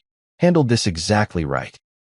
I left the station with my laptop, feeling like I'd just completed a quest in a video game and collected the final achievement. Everything was wrapped up. Everything was resolved. Time to move on. Except life isn't actually that clean, is it? Jenna moved out officially about 3 days after I blocked her number. I came home from work one day to find half the furniture gone, her clothes cleared from the closet, and a sticky note on the kitchen counter that said, I hope you're happy. I was actually, not in a vindictive haha, I won kind of way, but in a genuine, this relationship was toxic and I'm glad it's over kind of way. She'd taken the couch, the uncomfortable one we'd bought at IKEA, and spent 6 hours arguing about how to assemble, and left me the good recliner. She'd taken most of the kitchen gadgets we never used, the decorative pillows that served no purpose, and about 70% of the artwork that I'd never liked anyway. She left me the TV, the coffee maker, and my dignity. Fair trade, honestly. The divorce paperwork came 2 weeks later. Her lawyer had drawn it up with surprising speed, probably because Jenna wanted this over with as quickly as possible. No kids, no shared property worth fighting over, just a clean break and mutual agreement that we'd made a mistake. I signed everything without contest, sent it back, and that was that. 6 years of marriage reduced to a stack of legal documents and a filing fee. I found a new apartment about a month after she left. Nothing fancy. A 2-bedroom in a complex that had a gym I'd probably never use and a pool that looked great in the listing photos. It was smaller than the house, but it was mine. No shared memories, no arguments echoing in the walls, no reminders of bad decisions. Just clean slate and fresh start energy. Moving day was weirdly therapeutic. I packed up what was left, which wasn't much after Jenna's exodus, and loaded it into a rental truck with the help of Mark, my cop buddy, who showed up with beer and unsolicited relationship advice. "You dodged a bullet, man," he said, hauling a box labeled kitchen stuff that was mostly just coffee mugs and takeout menus. "Anyone who gives away your work laptop to their ex is not operating with a full deck." Understatement of the century, I replied, carrying my desktop computer with the care of someone transporting a small child. But hey, at least I got a good story out of it. Good story? Dude, this is legendary. You're going to be telling this at parties for years. He wasn't wrong. The story had already made the rounds at work, carefully edited to remove the parts that made me look petty and emphasize the parts where I was a security-conscious hero. My coworkers thought it was hilarious. My boss used it as a training example. I'd achieved minor celebrity status as the guy who accidentally busted a corporate espionage ring by filing a theft report. The new apartment slowly came together. I bought a new couch, a comfortable one this time, no arguments required, and set up my home office in the second bedroom. Hung up some artwork that I actually liked. Organized my kitchen in a way that made sense to me instead of whatever system Jenna had insisted on. Made the space mine. It was peaceful, quiet, exactly what I needed. About 2 months after the move, I ran into Jenna at a grocery store. Pure coincidence. Different store than my usual, different part of town. Just one of those weird universe moments where paths cross when you least expect it. She was in the produce section, which felt like poetic justice given that's where I'd been when Detective Ramos first called with news about Eric. She saw me first. I watched her face cycle through about 6 different emotions in 3 seconds. Surprise, anger, sadness, something that might have been regret, then settling on careful neutrality. "Hey," she said. "Hey," I replied, because apparently we were doing this. Awkward silence. She was holding a bag of apples. I was holding a basket with beer and frozen pizza. We were living very different lives now, clearly. "I heard about Eric," she said finally. "The trial. The charges." "Yeah," I said, because what else was there to say? Turned out he was worse than anyone thought. "I didn't know," she said quietly, and for the first time since this whole thing started, she actually looked sorry. "I really didn't know what he was doing. I thought I was helping a friend." "I know you didn't know, but that's kind of the problem, isn't it? You didn't ask. You just assumed it would be fine." She nodded, looking down at her apples like they held the secrets of the universe. "I heard you got promoted. Congratulations." News traveled fast, apparently. I had gotten promoted, senior security analyst, nice raise, corner office that wasn't actually a corner but had a window, which was basically the same thing. "Thanks. How are you doing?" "I'm okay. Living with my sister still. Working on finding my own place." She shifted her weight from foot to foot, uncomfortable. "I heard Eric's taking a plea deal. Probably going to serve 4 years." "For years." For 4 years of crimes. I guess that tracked. "Good. Maybe he'll come out of it a better person." "Maybe."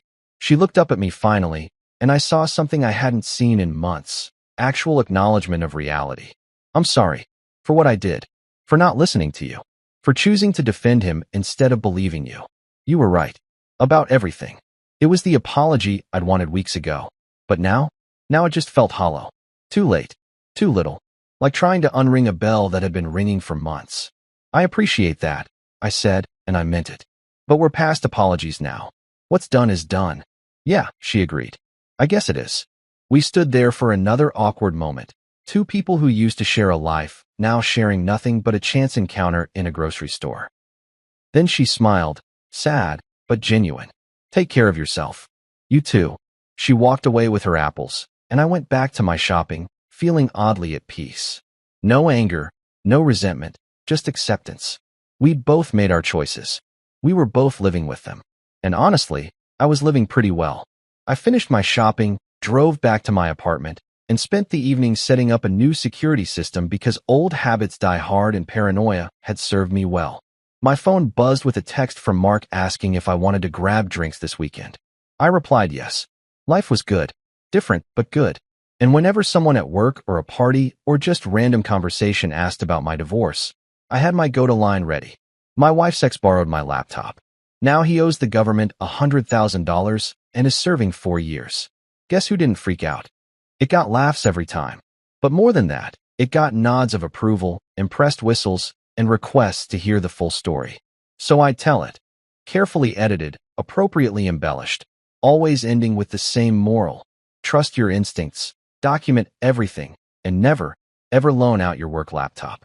Especially not to your spouse's ex-boyfriend. Especially not that. I'd restart my life. Rebooted, refreshed, running on a new operating system that didn't include drama or people who made catastrophically bad decisions. Version 2.0 of me was bug-free, optimized, and significantly more selective about who got access to my stuff. And honestly, that was the best upgrade I could have asked for. I discovered my wife's affair with her training instructor and moved on until the man she chose over me arrived at my door. My name's Logan Price, and let me tell you something about marriage. It's like buying a house. You walk through it, see the good bones, imagine your future kids running through those hallways, and you sign on the dotted line thinking you've made the smartest investment of your life. Then one day you wake up and realize the foundation's been cracking for months, but you were too busy fixing everyone else's problems to notice your own walls were caving in. I thought my marriage was solid. Like, concrete reinforced, earthquake-proof, till death do us part solid. My wife Riley was the kind of woman who could juggle a conference call, pack Maya's lunch, and remember that Thursday was trash day, all while looking like she'd just stepped out of a Nordstrom catalog. Smart? Check. Funny? Absolutely. The kind of multitasker who could have given TED Talks on time management? You bet your ass. She was basically auditioning for Wife of the Year, and I was her biggest fan, sitting in the front row with my foamed finger and everything. We'd been together almost a decade, 9 years, 7 months, and about 16 days, but who's counting? We'd survived the sleepless newborn phase, the terrible twos, the why is the sky blue threes, and we'd made it all the way to raising an 8-year-old daughter named Maya, who had more personality than a reality TV reunion show. We lived the quintessential suburban life in Seattle, complete with a white picket fence. Okay, it was actually gray because Riley said white was too on the nose. A golden retriever that ate everything except his actual dog food, and a mortgage payment that could legitimately give a healthy man chest pains. Our neighborhood was one of those places where everyone mowed their lawns on Saturday mornings and pretended to like their neighbors. You know the type. Karen 2 doors down would smile and wave while secretly judging your recycling habits, and Bob across the street thought his vintage Corvette made him interesting. Spoiler alert, it didn't. But we fit right in with our matching recycling bins and our happy family facade that looked perfect from the curb. Things were fine. And let me tell you, fine is the most dangerous word in the English language. It's the marital equivalent of we need to talk. When someone asks how your marriage is, and you say fine, what you really mean is, I haven't actually thought about it in 6 months because I'm too exhausted to evaluate whether I'm happy or just going through the motions. But I was too busy being Mr. Practical to notice the difference. I worked as a home renovation contractor, which is a fancy way of saying I spent my days building dream kitchens for people who had more money than sense. These folks would drop 40 grand on Italian marble countertops and then complain that the shade of white wasn't quite right. It's too warm, they'd say, squinting at perfectly good granite. Lady, it's white. It's literally all the colors combined. But I'd smile, nod, and order another slab because that's what paid for Maya's soccer cleats and Riley's increasingly expensive taste in organic everything. I'd come home every night smelling like sawdust and sweat, my work boots leaving little trails of construction site debris that Riley would sigh about, but never actually complain about. I was too tired to notice that she'd stopped asking about my day, too exhausted to see that her how was work had become as automatic as breathing, something you do without really thinking about it. Meanwhile, Riley had joined this fancy gym called Titan Fit because apparently the regular Planet Fitness down the street was too basic for her newly elevated fitness aspirations. She'd announced it over dinner one night, like she was declaring her candidacy for public office. I'm investing in myself, she said, which I thought was great. Genuinely. I was all for it. Your wife wants to be healthier? Supportive husband right here. Your wife wants to feel good about herself? Absolutely. Babe, you do you. What I didn't know was that investing in herself apparently meant investing in someone else's attention. She started coming home glowing, and I don't mean the healthy post-workout glow. I mean the kind of glow that comes from someone actually seeing you, paying attention to you, making you feel like you're the only person in the room. The kind of glow I used to give her back when we were dating, and I'd drive 2 hours just to have coffee with her between her college classes. She'd walk through the door, cheeks flushed, ponytail swinging, talking about her training instructor like he was some kind of fitness prophet who descended from the heavens to teach mere mortals about the sacred art of the Bulgarian split squat. Tyler says form is everything, she'd announce, setting down her gym bag with this dreamy look in her eyes. Tyler says I'm making amazing progress. Tyler thinks I should try the advanced boot camp class. Tyler this. Tyler that. Tyler. Yeah, Riley, form is everything. So is loyalty, but apparently that didn't come with the premium membership package. At first, I thought it was cute. Look at my wife, all excited about fitness. Good for her. She deserves to have hobbies and interests outside of being Maya's mom and my wife. That's healthy, right? That's what all those marriage podcasts talk about. Maintaining your individual identity, having your own passions, not losing yourself in the relationship. I was being a good, supportive, modern husband. What a fucking idiot I was. The signs were all there, bright as neon, flashing like a construction zone warning, but I was too busy installing subway tile backsplashes and picking up dry cleaning to connect the dots. She started doing her hair differently. Not for me, apparently, but for her 6 a.m. training sessions. She bought new workout clothes, the expensive kind from Lululemon that cost more than my tool belt. She'd check her phone and smile this secret little smile, then quickly put it face down on the counter like she'd just been caught doing something she shouldn't. But I was too tired to notice. Too caught up in the daily grind of being a dad, a husband, a contractor, a homeowner, a guy trying to keep all the plates spinning without dropping them on my head. I'd come home, kiss her on the cheek, ask about her day, listen to her go on about Tyler's revolutionary approach to core stability, and then I'd crash on the couch watching whatever action movie was on Netflix while she disappeared into the bathroom for increasingly long showers. Looking back now, with the beautiful clarity of hindsight, I can see every red flag waving in the breeze. But back then, I was just a guy who thought his marriage was solid, who trusted his wife, who believed that 9 years together meant something. I thought we'd built something that could weather any storm. Turns out, my marriage wasn't lifting dumbbells at all. It was already buried under them, suffocating under the weight of secrets and lies, and I was too blind to see the help sign my relationship was desperately holding up. But ignorance is bliss, right? And I was living in blissful ignorance, thinking everything was fine, thinking Riley's newfound obsession with fitness was just a harmless phase, thinking that Tyler was just some muscle-bound gym bro doing his job. Spoiler alert, it wasn't, and he wasn't. But I didn't know that yet. I was still Logan Price, husband, father, contractor, guy who thought he had it all figured out. I was still operating under the delusion that my marriage was as solid as the oak cabinets I installed. I had no idea that my entire world was about to crumble faster than drywall in an earthquake. One Thursday afternoon in late September, I got off work early. The Hendersons' kitchen remodel was ahead of schedule for once, probably because Mrs. Henderson actually made decisions instead of changing her mind every 5 minutes like most of my clients. By 3 o'clock, I was packing up my tools, covered in grout dust, and thinking about how I could surprise Riley.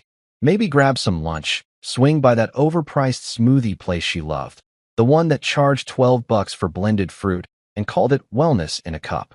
Yeah, I'd be that guy. The thoughtful husband showing up with protein smoothies and a smile, ready to be her hero for 5 whole minutes before she remembered I'd forgotten to take out the recycling on Tuesday. I was feeling pretty good about myself, honestly.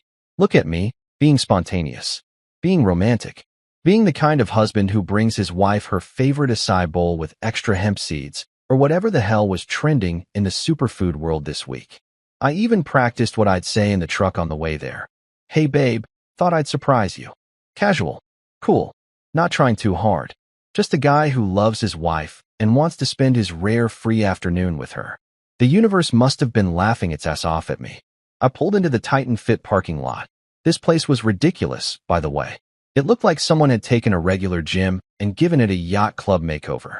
Floor-to-ceiling windows, motivational quotes in fancy script along the walls, and a lobby that looked more like a spa reception area than a place where people sweat.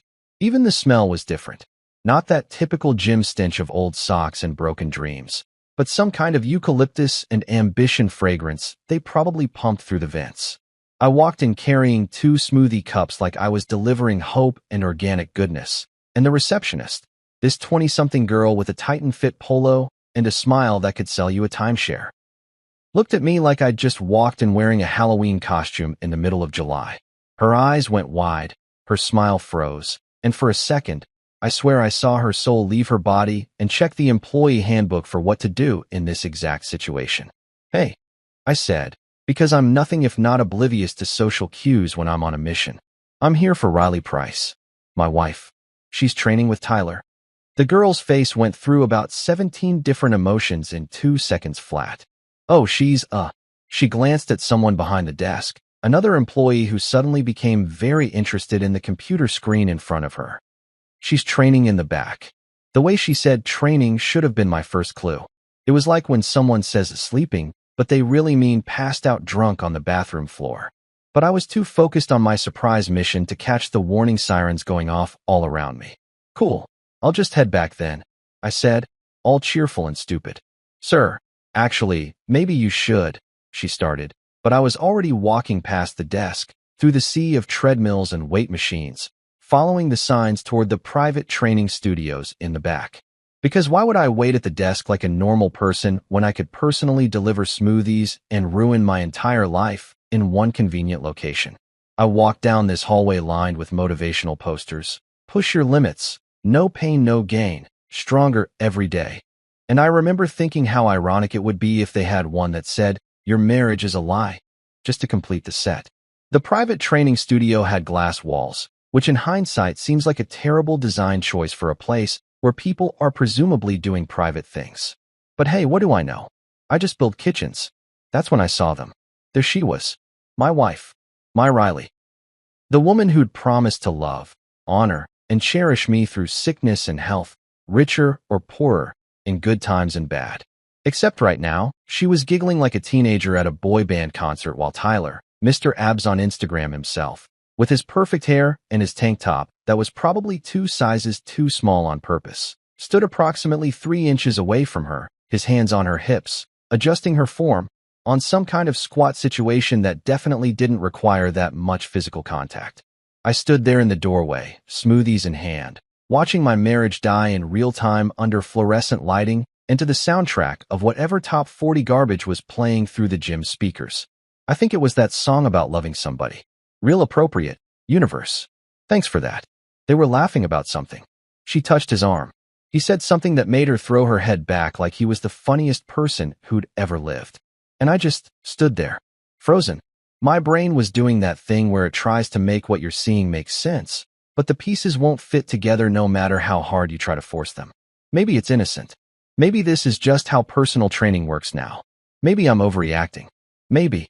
Then he tucked a strand of her hair behind her ear, and something inside me just snapped. "Wow," I said, my voice cutting through their little moment like a chainsaw through butter. "Is that the new marital stretching technique, or does it just come with the premium membership package?" They both jumped like I'd fired a starting pistol. Riley's face went from flushed and happy to pale and horrified so fast I thought she might actually faint. Tyler took a step back, his perfect personal trainer composure cracking around the edges. "Logan," Riley practically shrieked, her hands flying up like she'd been caught robbing a bank instead of just destroying our marriage. "It's not what it looks like." I couldn't help it. I laughed. Not a happy laugh. More like the laugh of a man who's just realized he's been the punchline to a joke everyone else has been in on for months. "Oh, good," I said, setting the smoothies down on a nearby bench because my hands were shaking and I was about 90% sure I was going to throw them. "So you're just rehearsing for a fitness-themed soap opera? That's great. Real great. When's the premiere? I'll make sure to skip it." "Logan, please, just let me explain," Riley started, taking a step toward me. "Explain what exactly?" I cut her off, surprised at how calm my voice sounded when everything inside me was screaming. Explain how your training instructor needs to be practically grinding on you to teach you proper form. Explain why you didn't mention that personal training had become so personal. Or maybe you want to explain why you've been coming home glowing like you just won the lottery, when really you've been here playing grab ass with Captain America over here. Tyler, to his credit, or maybe his stupidity, tried to speak up. Man, look, this isn't. Oh, I'm sorry. I turned to him, and I could feel every ounce of my self-control working overtime to keep me from doing something I'd regret. Were you about to explain to me how sleeping with my wife is part of her fitness journey? Is infidelity part of the core workout plan? Does betrayal burn more calories than regular cardio? The silence that followed was deafening. Riley was crying now, mascara running down her face, looking nothing like the woman who'd been giggling 30 seconds ago. Tyler looked like he wanted the gym floor to open up and swallow him whole. And me? I felt like I was watching this whole scene from outside my body, like this was happening to someone else, some other poor idiot who thought bringing smoothies would make his wife happy. I'm sorry, Riley whispered, and those two words somehow made everything worse. I shook my head, backing toward the door. Yeah, me too. I walked out of that gym like I was walking through water. Everything felt slow and heavy and wrong. The receptionist didn't make eye contact as I passed. The other gym members pretended not to stare. Someone's dropped weight hit the floor with a crash that echoed through my skull. I made it to my truck before the reality really hit me. I sat there in the parking lot, hands on the steering wheel, staring at nothing, while my phone started buzzing with texts from Riley. I didn't read them. Couldn't. All I could think about was how I'd spent the drive over practicing my surprise greeting, how I'd been so proud of myself for being thoughtful, how those $12 smoothies were probably melting on some bench in a training studio where my marriage had just died. I wasn't angry. Okay, that's a lie. I was furious. But more than that, I felt like the world's biggest idiot. A complete joke. The clueless husband standing in work boots and construction dust in a sea of yoga pants and protein shakes, holding evidence of my own stupidity in 2 eco-friendly cups. And the worst part? I'd paid for a parking validation on my way in. I drove around for 2 hours before I could bring myself to go home. Just circled the city like a lost dog, passing strip malls and coffee shops and all those familiar landmarks that suddenly felt foreign. Everything looked the same, but nothing was the same, you know? It's like when you say a word over and over until it stops making sense. That was my entire life now, familiar but meaningless, recognizable but completely alien. By the time I pulled into our driveway, it was almost 6. Riley's car was already there, which meant she'd rushed home to beat me. Probably spent the whole drive rehearsing her excuses, workshopping her apologies, figuring out which tears would be most effective. I sat in my truck for another 10 minutes, staring at our house. Our home, the place we'd painted together, where we'd brought Maya home as a newborn, where we'd celebrated birthdays and holidays and all those mundane Tuesday nights that somehow added up to a life. Funny how a building can hold so many memories and still feel completely empty. When I finally walked in, Riley was pacing the living room like a defense attorney preparing for closing arguments. She'd changed out of her workout clothes into jeans and one of my old college sweatshirts, which felt like a calculated move. Look, I'm still your wife. I still wear your clothes. We're still us. Except we weren't. Logan, she started the second I closed the door, her voice shaking. Please, just let me explain. We need to talk about this. I walked past her into the kitchen, headed straight for the fridge, grabbed a beer. Where's Maya? I asked, because that was the only thing that mattered now. At Sophie's house. Sleepover. I thought we might need time to. Good. I cut her off, twisting the cap off my beer. So she doesn't have to hear this. Riley followed me, hovering in the doorway like she was afraid to come too close. Smart woman. It was emotional, she said, and I could hear the desperation in her voice. I just felt unseen. Logan, you're always working, always tired. And Tyler, he listened to me. He made me feel. I laughed. Actually laughed. The sound came out harsh and bitter, nothing like my normal laugh. Oh, that's beautiful. Really, let me make sure I understand this correctly. You felt unseen, so you decided the best solution was to be seen by someone else? Someone who, let me check my notes here, isn't your husband? That's not fair. Fair. I turned to face her, and she actually stepped back. You want to talk about fair? Is it fair that I've been busting my ass 6 days a week to pay for this house, for Maya's school, for your fancy gym membership, so you could feel seen by some douchebag with washboard abs? Is it fair that I'm thinking my wife was just really into fitness, when really she was just really into her trainer? It wasn't like that, Riley said, tears streaming down her face now. Full waterworks. The same tears that used to make me want to fix everything, make it better, be her hero. Now they just made me tired. Then what was it like, Riley? Enlighten me. Paint me a picture of how this whole thing went down, because from where I'm standing, it looks pretty fucking clear. She wrapped her arms around herself, and I could see her trying to find the right words. The words that would make this okay, that would somehow rewind time and undo what I'd seen. It wasn't physical at first. We just talked. He understood me. And then one day, things just crossed a line. I know I messed up, Logan. I know it. But it was a mistake. One mistake. It doesn't have to end everything we've built. One mistake, I repeated, setting my beard down before I threw it. How long? What? How long? I enunciated each word like I was talking to a child. How long has this one mistake been going on? She hesitated. That hesitation told me everything I needed to know. 3 months, she whispered. 3 months. 90 days. 12 weeks. All those mornings she'd kissed me goodbye and headed to the gym. All those evenings she'd come home glowing, talking about Tyler like he was just her trainer. All those nights she'd been distant in bed, claiming she was tired from her workouts. 3 months of lies stacked on top of lies, building a tower of bullshit so high I never saw it until it collapsed on my head. Get out, I said quietly. Logan, please. Get out. Louder this time. Pack your shit and get out of my house. This is my house too. You can't just kick me out because you're angry. Watch me, I said, and something in my voice must have convinced her I was serious because she actually backed up another step. You want to talk about what's fair? Fine. What's fair is you taking your emotional crisis and your gym crush and whatever other bullshit you're selling yourself to sleep at night, and you leave. Tonight. Right now. Go stay with your sister. Go stay with Tyler for all I care, but you don't sleep under this roof anymore. What about Maya? You can't keep her from me. I'm not keeping her from you, I said, and I felt something crack open in my chest saying it out loud. You're her mother. We'll figure out custody, visitation, all that legal crap. But you and me? We're done. There's no couples therapy, no second chances, no working through this.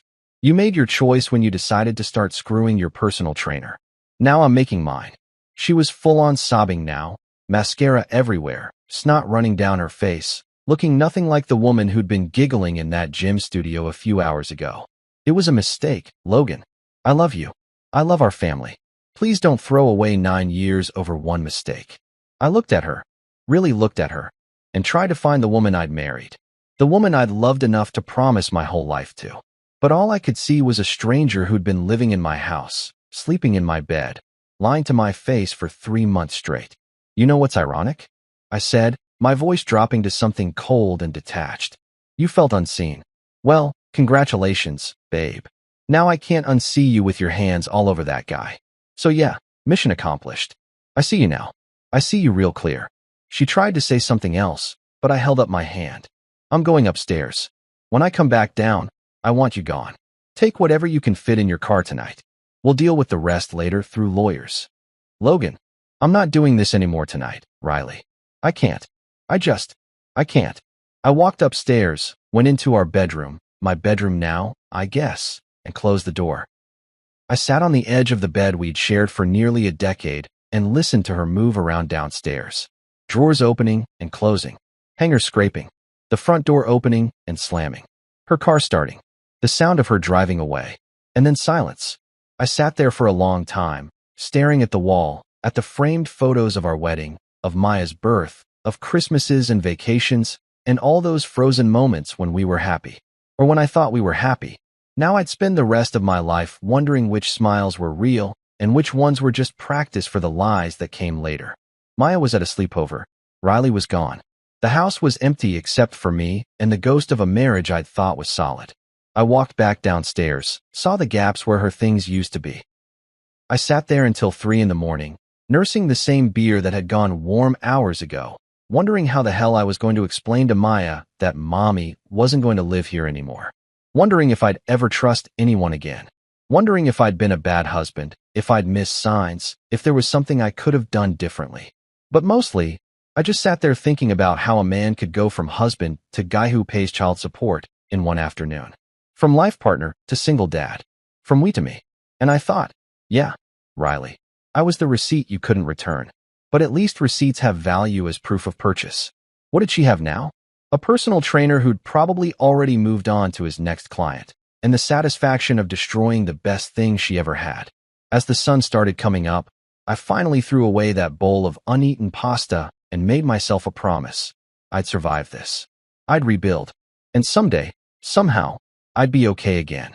But first, I had to learn how to breathe without feeling like someone was standing on my chest. Months passed. That's the thing nobody tells you about grief. It doesn't have an expiration date. There's no finish line where someone hands you a medal and says, "Congratulations, you've successfully gotten over your wife banging her personal trainer." The world just keeps spinning, bills keep coming, and you're expected to show up and function like a normal human being when inside you feel like a bunch of broken parts taped together with spite and caffeine. I got the custody arrangements sorted out with lawyers who charged $300 an hour to tell us what we could have figured out ourselves if we weren't too busy being passive-aggressive through legal documents. Riley got Maya every other weekend and Wednesday nights. I got the house, the mortgage that came with it, and the pleasure of explaining to an 8-year-old why Mommy wasn't tucking her in every night anymore. That last part was the real killer. Watching Maya's face crumble when we sat her down, trying to use words like complicated and grown-up problems, when what we really meant was Mommy made some bad choices and now everyone gets to be miserable about it. But kids are resilient, right? That's what everyone kept telling me. Kids bounce back. She'll adjust. Children are more adaptable than you think. Yeah, well, tell that to Maya when she was crying herself to sleep asking if it was her fault. Tell that to me when I was sitting outside her bedroom door at midnight, listening to her sob into her pillow, feeling like the world's most useless father because I couldn't fix this for her. I threw myself into being dad. Capital D dad. The kind of dad who showed up to every soccer practice, who knew the names of all her friends, who learned how to do a proper ponytail after watching 17 YouTube videos. I mastered the art of packing school lunches that didn't suck. Turns out kids don't actually want carrot sticks and hummus. They want the fruit snacks shaped like sharks. Who knew? I became a regular at parent-teacher conferences, PTA meetings, and those god-awful school fundraisers where you're guilted into buying overpriced wrapping paper for a cause you're not even sure exists. Work became my therapy. I'd lose myself in demolition, in the satisfying sound of a sledgehammer meeting drywall, in the precision of measuring twice and cutting once. There's something therapeutic about destruction when it's intentional, when you're tearing something down to build it back better. My clients loved me because I was always available, always willing to work late, always happy to take on one more project. What they didn't know was that I was just avoiding going home to an empty house that still smelled like Riley's perfume. I also started hitting the gym. Not tight and fit. Obviously, I'd rather get my teeth pulled without anesthesia than set foot in that den of betrayal again. I found a no-frills place called Iron Temple that smelled like old rubber and broken dreams, where nobody gave a shit about your form or your feelings. Just a bunch of guys and women lifting heavy things and putting them back down, united in our collective understanding that sometimes you need to punch your problems, except society frowns on actual punching, so you bench press instead. The gym became my church. I'd go at 5 in the morning before Maya woke up, pushing myself until my muscles screamed and my brain finally shut up about Riley and Tyler and 3 months of lies. I discovered that physical pain is way easier to deal with than emotional pain. You can ice a sore muscle. You can't ice a broken heart, though I'm pretty sure I tried a few times with varying amounts of whiskey. Every time I passed the yoga mat aisle at Target, because of course Target has to have every damn thing in the world, I'd twitch. Like a war veteran hearing fireworks. Yoga mats meant gyms meant trainers meant Tyler meant Riley meant my entire life imploding. So I'd steer my cart away from athletic equipment and head straight to the cereal aisle where the worst thing that could happen was choosing between 16 types of Cheerios. My coworker Jake tried his best to cheer me up.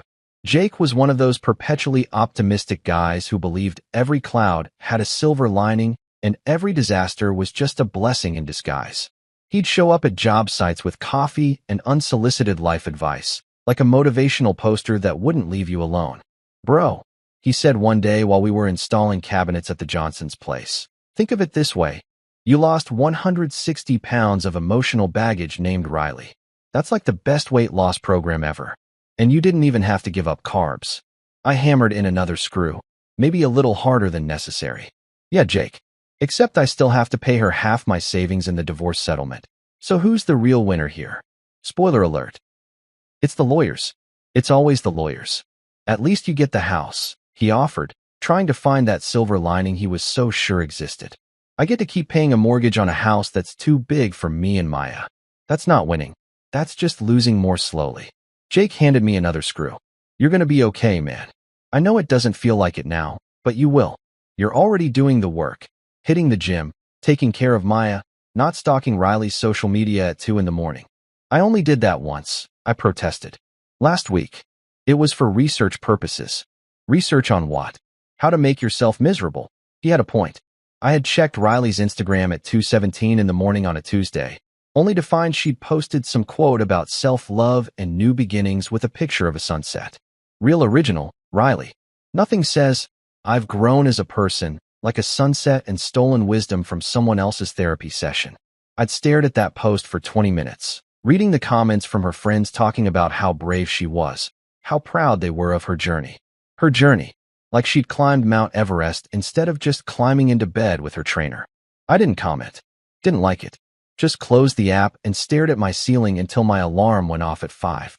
Between school runs and job sites, between fixing clients' homes while mine fell apart, between pretending I was okay when I definitely wasn't, I started rebuilding myself.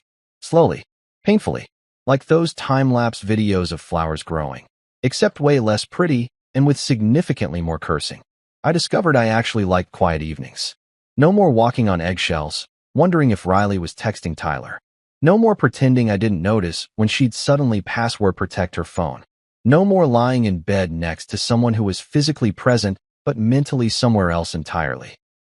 Just me, Maya when she was home, and the peaceful silence of a house that was finally honest about what it contained. I learned how to cook something other than instant ramen and frozen pizza. Turns out YouTube has tutorials for everything, including how to make chicken parmesan that doesn't taste like cardboard. Maya became my taste tester, brutally honest in the way only 8-year-olds can be. "It's good, Dad, but maybe less salt next time?" Translation: "This is borderline inedible, but I love you, so I'll eat it anyway." We had some disasters. The Great Spaghetti Incident of October, the Taco Tuesday that became Takeout Tuesday, but we also had wins. Small victories that felt massive when your whole life had been knocked off its foundation. I even started making dad jokes that Maya actually laughed at. Real laughs, not pity laughs. We'd be driving to school, and I'd say something stupid like, "What do you call a fake noodle?" "An impasta." And she'd groan and giggle at the same time, which is the holy grail of dad joke reactions. Those moments, Maya laughing in the passenger seat, sunlight coming through the windshield, the radio playing whatever pop song she was currently obsessed with. Those were the moments that reminded me why I was fighting so hard to keep my head above water. The gym regulars became my accidental support group. There was Marcus, a divorce attorney who ironically was going through his own divorce. There was Sandra, a single mom of 3 who had more energy at 6 a.m. than I had all day. There was old Pete, who'd been married 52 years before his wife passed, and came to the gym every morning because, as he said, "Sitting at home just reminds me she's gone." We didn't talk much, mostly just head nods and the occasional "good set, man," but there was comfort in the shared understanding that we were all there trying to outrun our demons, one rep at a time. I started tracking my progress. Not just the weights I could lift or the miles I could run, but the days I made it through without checking Riley's social media. The mornings I woke up and didn't immediately feel that crushing weight on my chest. The moments when thinking about the betrayal didn't send me into a spiral. Small wins, tiny victories, progress measured in inches when I wanted miles. My house slowly stopped smelling like Riley's perfume. I repainted the bedroom, goodbye beige, hello charcoal gray, because nothing says new beginning like darker walls, apparently. I replaced the sheets we'd shared, got rid of the decorative pillows she'd insisted we needed. Spoiler, we never needed them. I turned her closet into storage for my tools and Maya's art supplies. Every change felt like reclaiming territory, taking back space that was mine. Maya adjusted, like everyone promised she would. She stopped crying every night, started smiling more, brought home art projects and spelling tests with gold stars. She'd tell me about her day at school, about how Emma said something funny at lunch, about how she scored a goal at soccer practice. And in those moments, life felt almost normal, almost okay, almost like we were going to survive this. Riley kept trying to talk to me. Texts about Maya, sure, but also texts about us. About how she'd changed, how therapy was helping, how she'd ended things with Tyler, how she hoped someday I could forgive her. I kept my responses short and civil. Maya needs new cleats. Parent-teacher conference is Thursday at 6. She has a sleepover at Emma's Saturday. Never anything personal. Never anything that gave her hope we were anything other than two people coordinating custody of a child we both loved. Because here's the truth nobody talks about.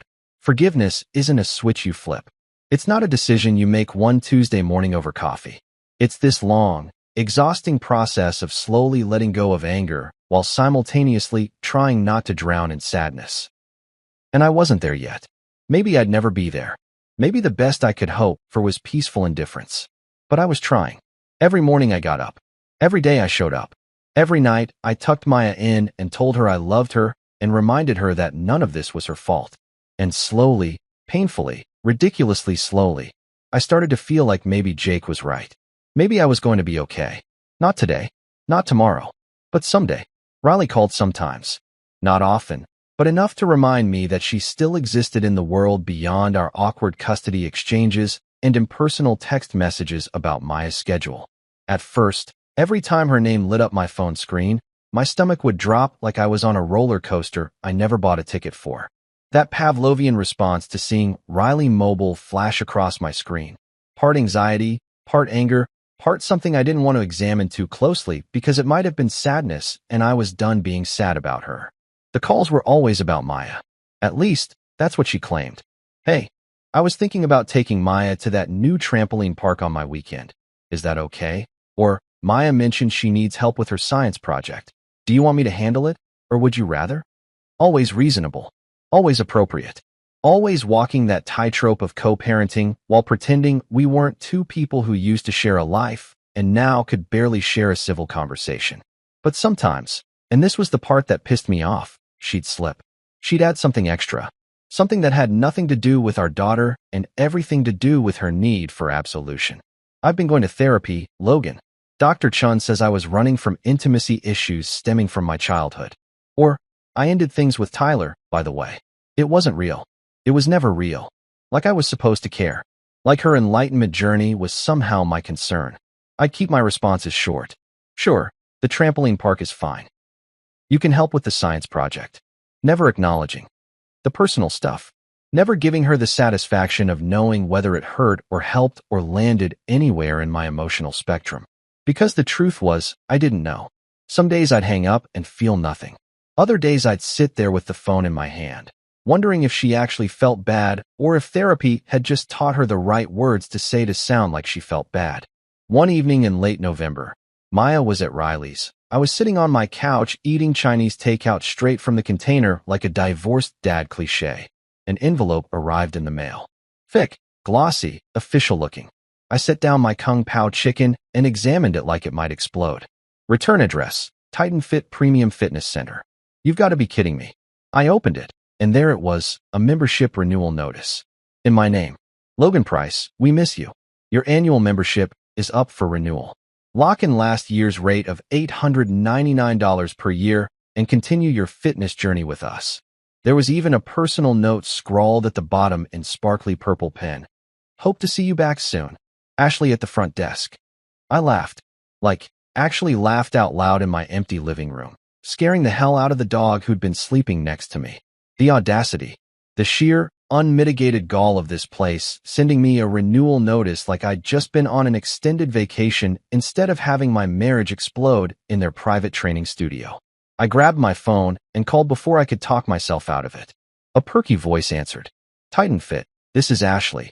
How can I help you reach your fitness goals today? Hey Ashley, this is Logan Price. I just got a renewal notice in the mail, which is hilarious because I've never actually been a member of your establishment. My wife, ex-wife, was, but me? No, never set foot in there except for one very memorable afternoon that I'm sure is part of gym folklore by now. There was a pause. I could hear keyboard clicking. Oh, Mr. Price. I'm so sorry. There must have been a mix-up in our system. Sometimes when we have family memberships. We didn't have a family membership, Ashley. Riley had a membership. I had a front row seat to my marriage ending in your premium training studio. Slight difference. More clicking. Her voice got quieter, more mortified. I'm so sorry, Mr. Price. I'll remove you from our mailing list immediately. I should have left it there. Should have just hung up, felt smug about my little moment of petty revenge, and gone back to my Kung Pao chicken. But something in me, the part that was still angry, still hurt, still nursing a grudge the size of Tyler's ego, couldn't let it go. Actually, before you do that, can you pass along a message for me? Sure. Tell Tyler. He still works there, right? Another pause. Yes, he's still one of our senior trainers. Perfect. Tell Tyler that I'm switching to an emotional fitness plan. It involves lifting heavy regrets and running from toxic people. The cardio alone has been incredible for my mental health. Oh, and tell him the membership fee is free, but the cost of ruining someone's life is apparently 3 months of guilty conscience and a yoga instructor who's way out of his league. Can you make sure he gets that message? I could hear Ashley trying not to laugh. Like, really trying. She made this little snorting sound that she quickly covered with a cough. I'll make a note in the system, Mr. Price. Appreciate it, Ashley. You've been great. Way better customer service than the whole home wrecking thing. 5 stars, really. I'll get you removed from our mailing list right away. Thanks. And Ashley, if Riley comes in asking about me, which she won't, but hypothetically, tell her I'm doing great. Tell her I'm thriving. Tell her I've never been happier. Even if I'm eating sad Chinese food alone on a Thursday night, you tell her I'm living my best life. I will absolutely tell her that if she asks, Ashley said, and I could hear the smile in her voice. I hung up and sat there feeling ridiculously pleased with myself. It was petty. It was immature. It was exactly the kind of thing a well-adjusted adult who'd done the work probably shouldn't do. But you know what? It felt amazing. Like a pressure valve releasing. Like scoring a point in a game I didn't even know I was still playing. That night, I took the Titan Fit envelope, ripped it into tiny pieces, and threw it in the recycling bin with more satisfaction than such a small act should have provided. But that's the thing about healing. Sometimes it happens in big dramatic moments of forgiveness and growth, and sometimes it happens when you're destroying junk mail and making sarcastic comments to gym receptionists who are just trying to do their jobs. The next morning, I woke up and realized it was the first time in weeks I hadn't immediately thought about Riley when I opened my eyes. Not because I'd forgiven her or because I was over it, but because I was starting to fill my mental space with other things. With Maya's upcoming school play where she was playing a tree. Seriously, a tree, and she was taking it more seriously than most people take their careers. With the kitchen renovation I was designing for the Hendersons that was actually turning out pretty cool. With whether I should finally replace the rattling sound my truck was making or just live with it like a real American and hope it went away on its own. Riley texted me later that week. I heard you called Titan Fit. That was mature. I stared at the message for a solid minute, watching those 3 dots appear and disappear as she typed and deleted, trying to find the right words to make me feel guilty for my moment of petty satisfaction. I typed back, almost as mature as having an affair with your trainer. But hey, who's keeping score? The 3 dots disappeared and didn't come back. Maya came home that weekend with stories about the trampoline park, about how Riley had let her get a slushie even though it was almost dinner time, about how she'd done a backflip and Riley had freaked out thinking she'd get hurt. Normal kid stuff. Normal divorced parent stuff. The new normal that was slowly starting to feel less like a wound and more like just life. Did you have a good time with Mom? I asked while making her favorite dinner, spaghetti with the sauce from the jar that I'd learned to doctor up with garlic and Italian seasoning to make it taste almost homemade. Yeah, Maya said, coloring at the kitchen table. But I missed you. And just like that, every frustration, every angry phone call, every petty revenge fantasy melted away. Because this kid, this incredible, resilient, Somehow still happy despite everything, kid, was the only score that mattered. Missed you too, kiddo, I said, stirring the sauce. Hey, want to hear a joke? She groaned preemptively, but she was smiling. Do I have a choice? What do you call a fake noodle? Dad, you already told me this one. An impasta. She giggled despite herself. That's so bad. That's so good, you mean. Comedy gold. I should take this act on the road. Please don't. We ate dinner together, talking about her day and her upcoming role as tree number 3 in the school play, and I felt something I hadn't felt in months. Content. Not happy exactly. Not over it. But content.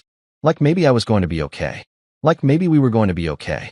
Later that night, after Maya was asleep, I found myself thinking about that phone call to Titan Fit. About Ashley trying not to laugh. About the satisfaction of getting in one good jab at the place that had become the symbol of everything that had gone wrong. But mostly, I thought about how I'd made it through another day, another week, another month.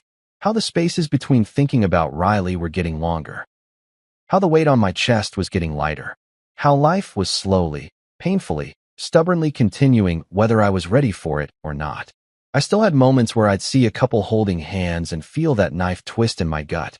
Still had nights where I'd lie awake wondering what I'd done wrong, what I could have done differently, whether I'd missed signs or just chosen to ignore them. But I also had mornings where I woke up and felt okay. Had evenings with Maya where we laughed until our stomachs hurt. Had moments at job sites where I'd step back and look at something I'd built with my own hands and feel proud. The ghost of Jim past was still there, lurking in the corners of my mind.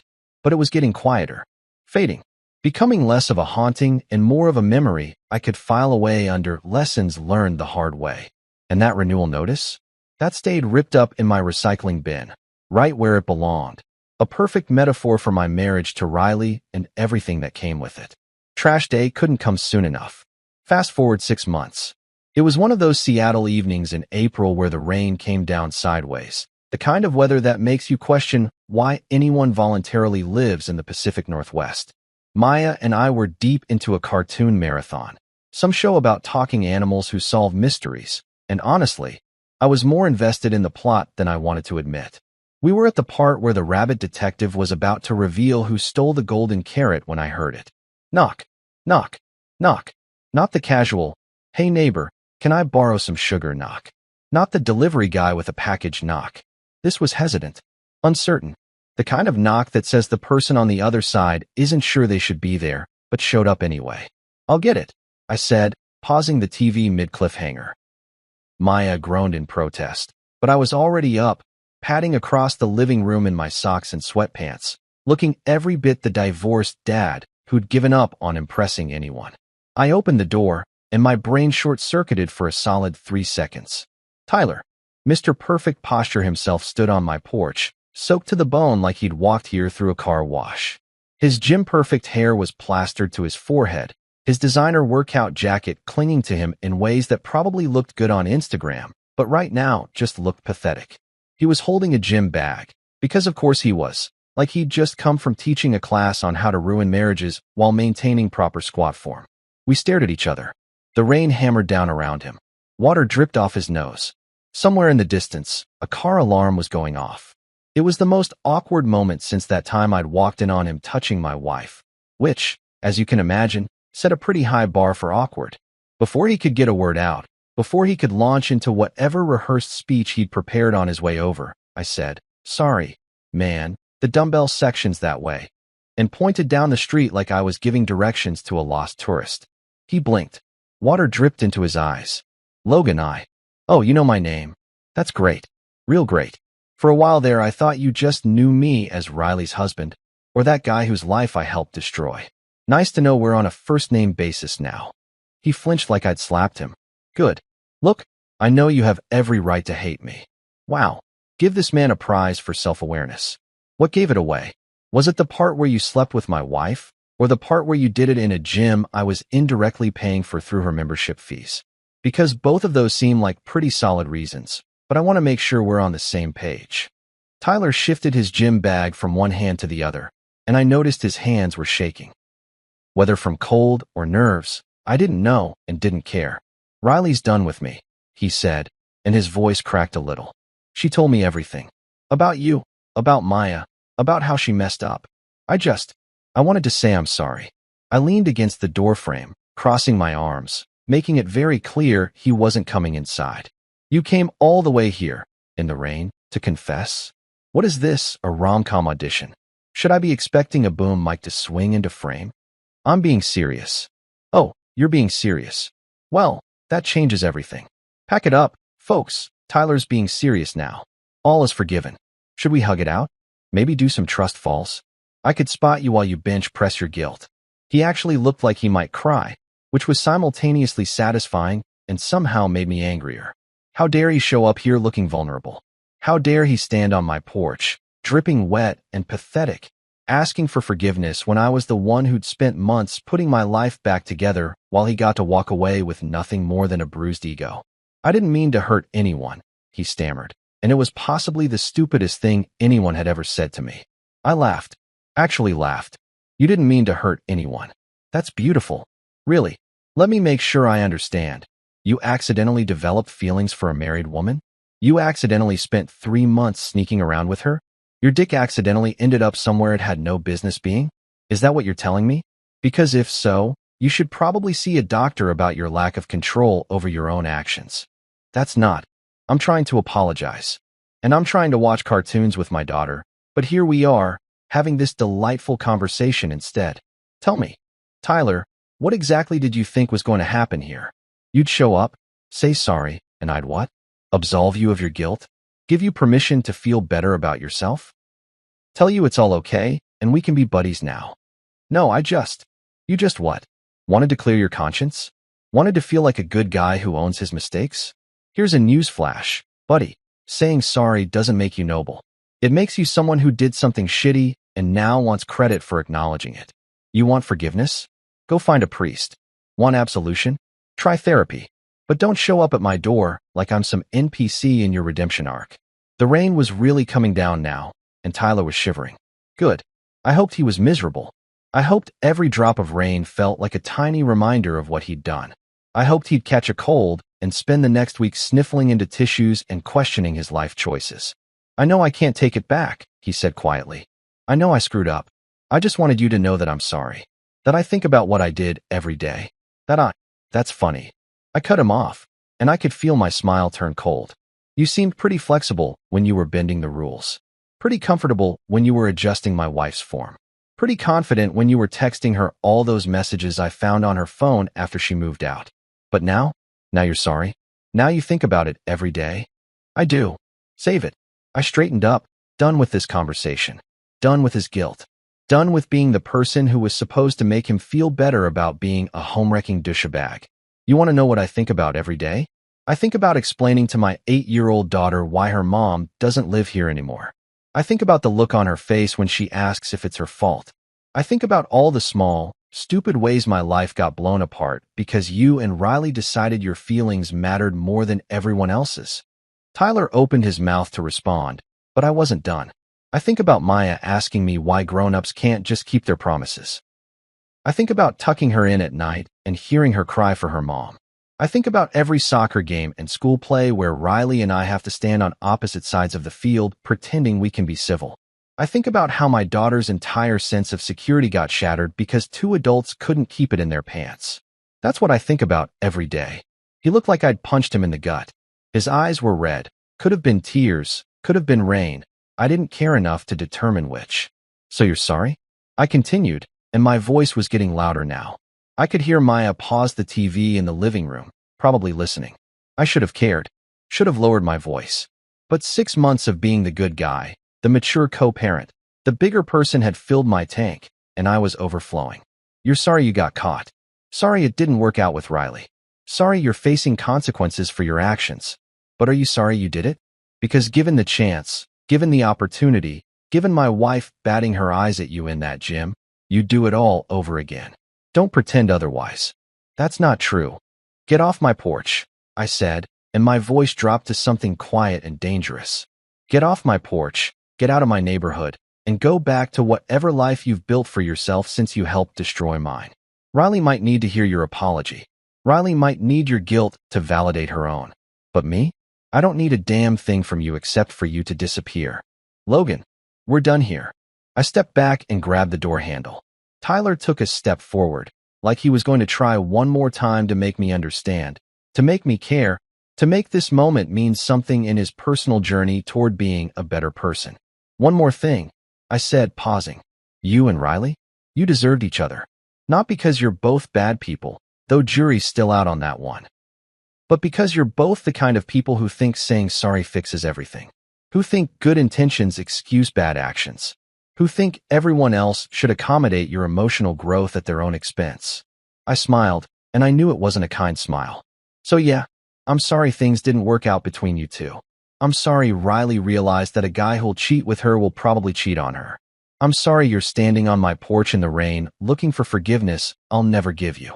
I'm sorry your guilt is keeping you up at night. But mostly, I'm sorry you wasted your time coming here, because this conversation was over the second you put your hands on my wife 6 months ago. Then I slammed the door in his face. Slammed it hard enough that the frame shook. Hard enough that it echoed through the house. Hard enough that Maya jumped a little on the couch.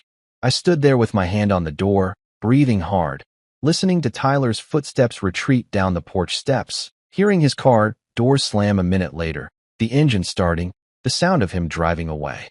My heart was pounding. My hands were shaking. I felt like I'd just run a marathon or lifted a car off someone or done something physically impossible that left me drained and wired at the same time. Dad, Maya's small voice came from the living room. Who was that? I turned around, tried to make my face look normal. Nobody important, sweetheart. Just someone asking for directions. She studied me with those too smart 8-year-old eyes that saw way more than I wanted her to see. You seemed mad. I was just. I walked back to the couch and sat down next to her, pulling her into a hug. Sometimes grown-ups have conversations that get loud. But it's okay. Everything's okay. She hugged me back, and I felt her little arms wrap around my waist. Okay, Dad. We went back to the cartoon, back to the mystery of the golden carrot, back to our Friday night routine, like Tyler hadn't just appeared on my doorstep looking for absolution he'd never find. But as the rabbit detective revealed the shocking twist ending, I realized something. I felt good. Not happy exactly. Not at peace. But something close to it. Like I'd been carrying around this weight of unfinished business, and now it was done. Tyler had showed up. I'd told him exactly what I thought, and I'd slammed the door on that chapter of my life. It felt good. Like a personal record in emotional bench pressing. Like closure with a side of rain-soaked revenge. Like maybe, finally, I could stop looking over my shoulder waiting for the other shoe to drop, because it had already dropped, and I'd kicked it back where it came from. That night, after Maya finally fell asleep clutching her stuffed rabbit, the one she'd had since she was 2 and refused to give up despite it being held together mostly by hopes and prayers at this point, I sat in the dark living room thinking about real estate. Not the kind you buy, but the kind you give away for free without even realizing it. Mental real estate. Emotional property. The headspace I'd been renting out to Tyler and Riley like they were tenants who never paid on time and trashed the place every chance they got. Tyler had been living rent-free in my head for 6 months. Every time I saw a gym, every time I passed a fitness magazine at the grocery store checkout, every time Maya mentioned something her mom said, there he was, lurking, taking up space, rearranging my mental furniture without permission. And for what? So I could replay that day at Titan Fit on an endless loop? So I could imagine increasingly elaborate revenge scenarios that would never happen? So I could stay angry at someone who didn't deserve another second of my time?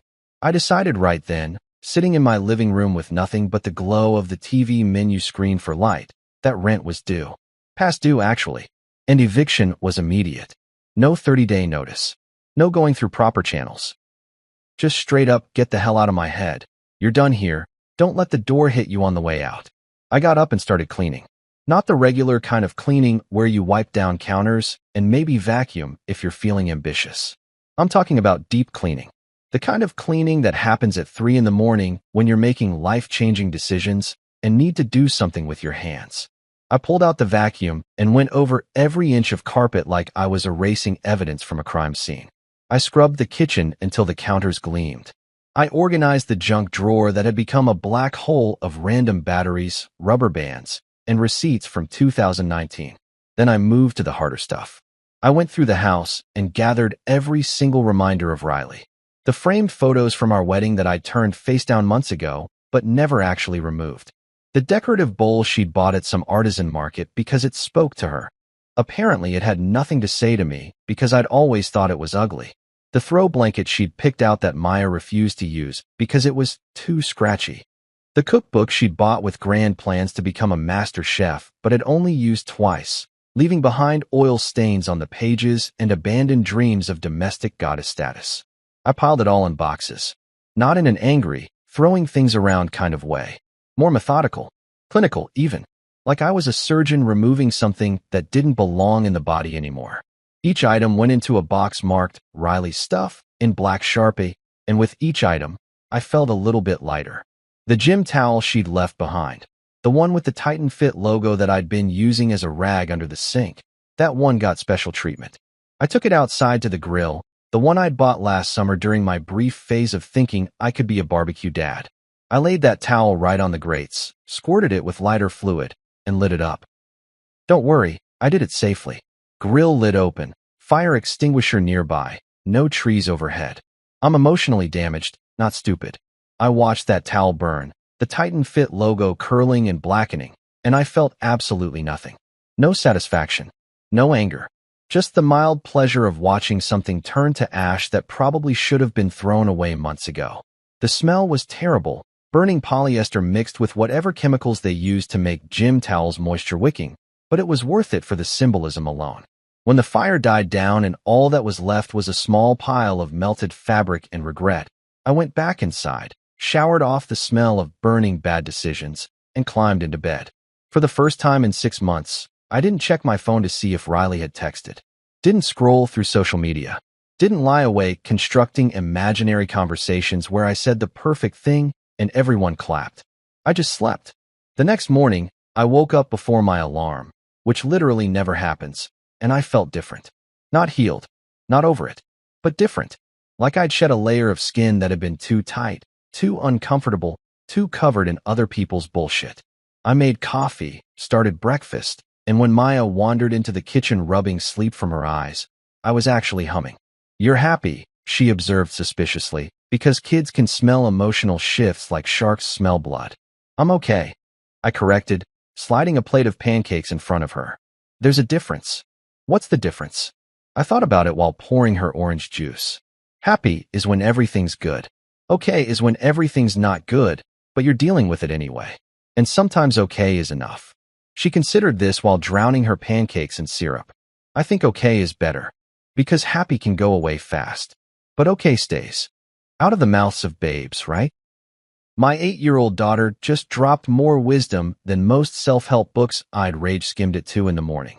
Over the next few weeks, I continued the purge. I repainted the bedroom. Goodbye to the beige Riley had insisted was calming, and hello to a charcoal gray that actually felt like mine. Turned out I liked darker colors. Who knew? Oh, right me. I would have known if anyone had asked me instead of just assuming beige was what married people were supposed to like.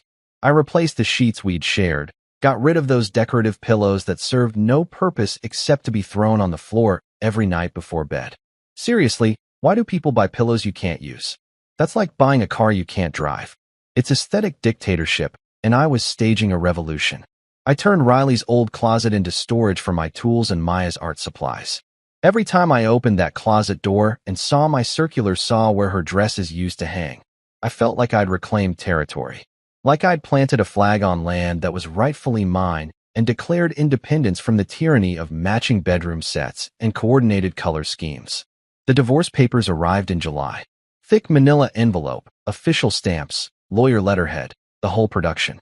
Riley and I had to sign them together at the lawyer's office, which was about as fun as a root canal performed by someone who hates you. We sat across from each other at a conference table that probably cost more than my truck, signing page after page of legal documents that basically said, "This marriage is officially dead.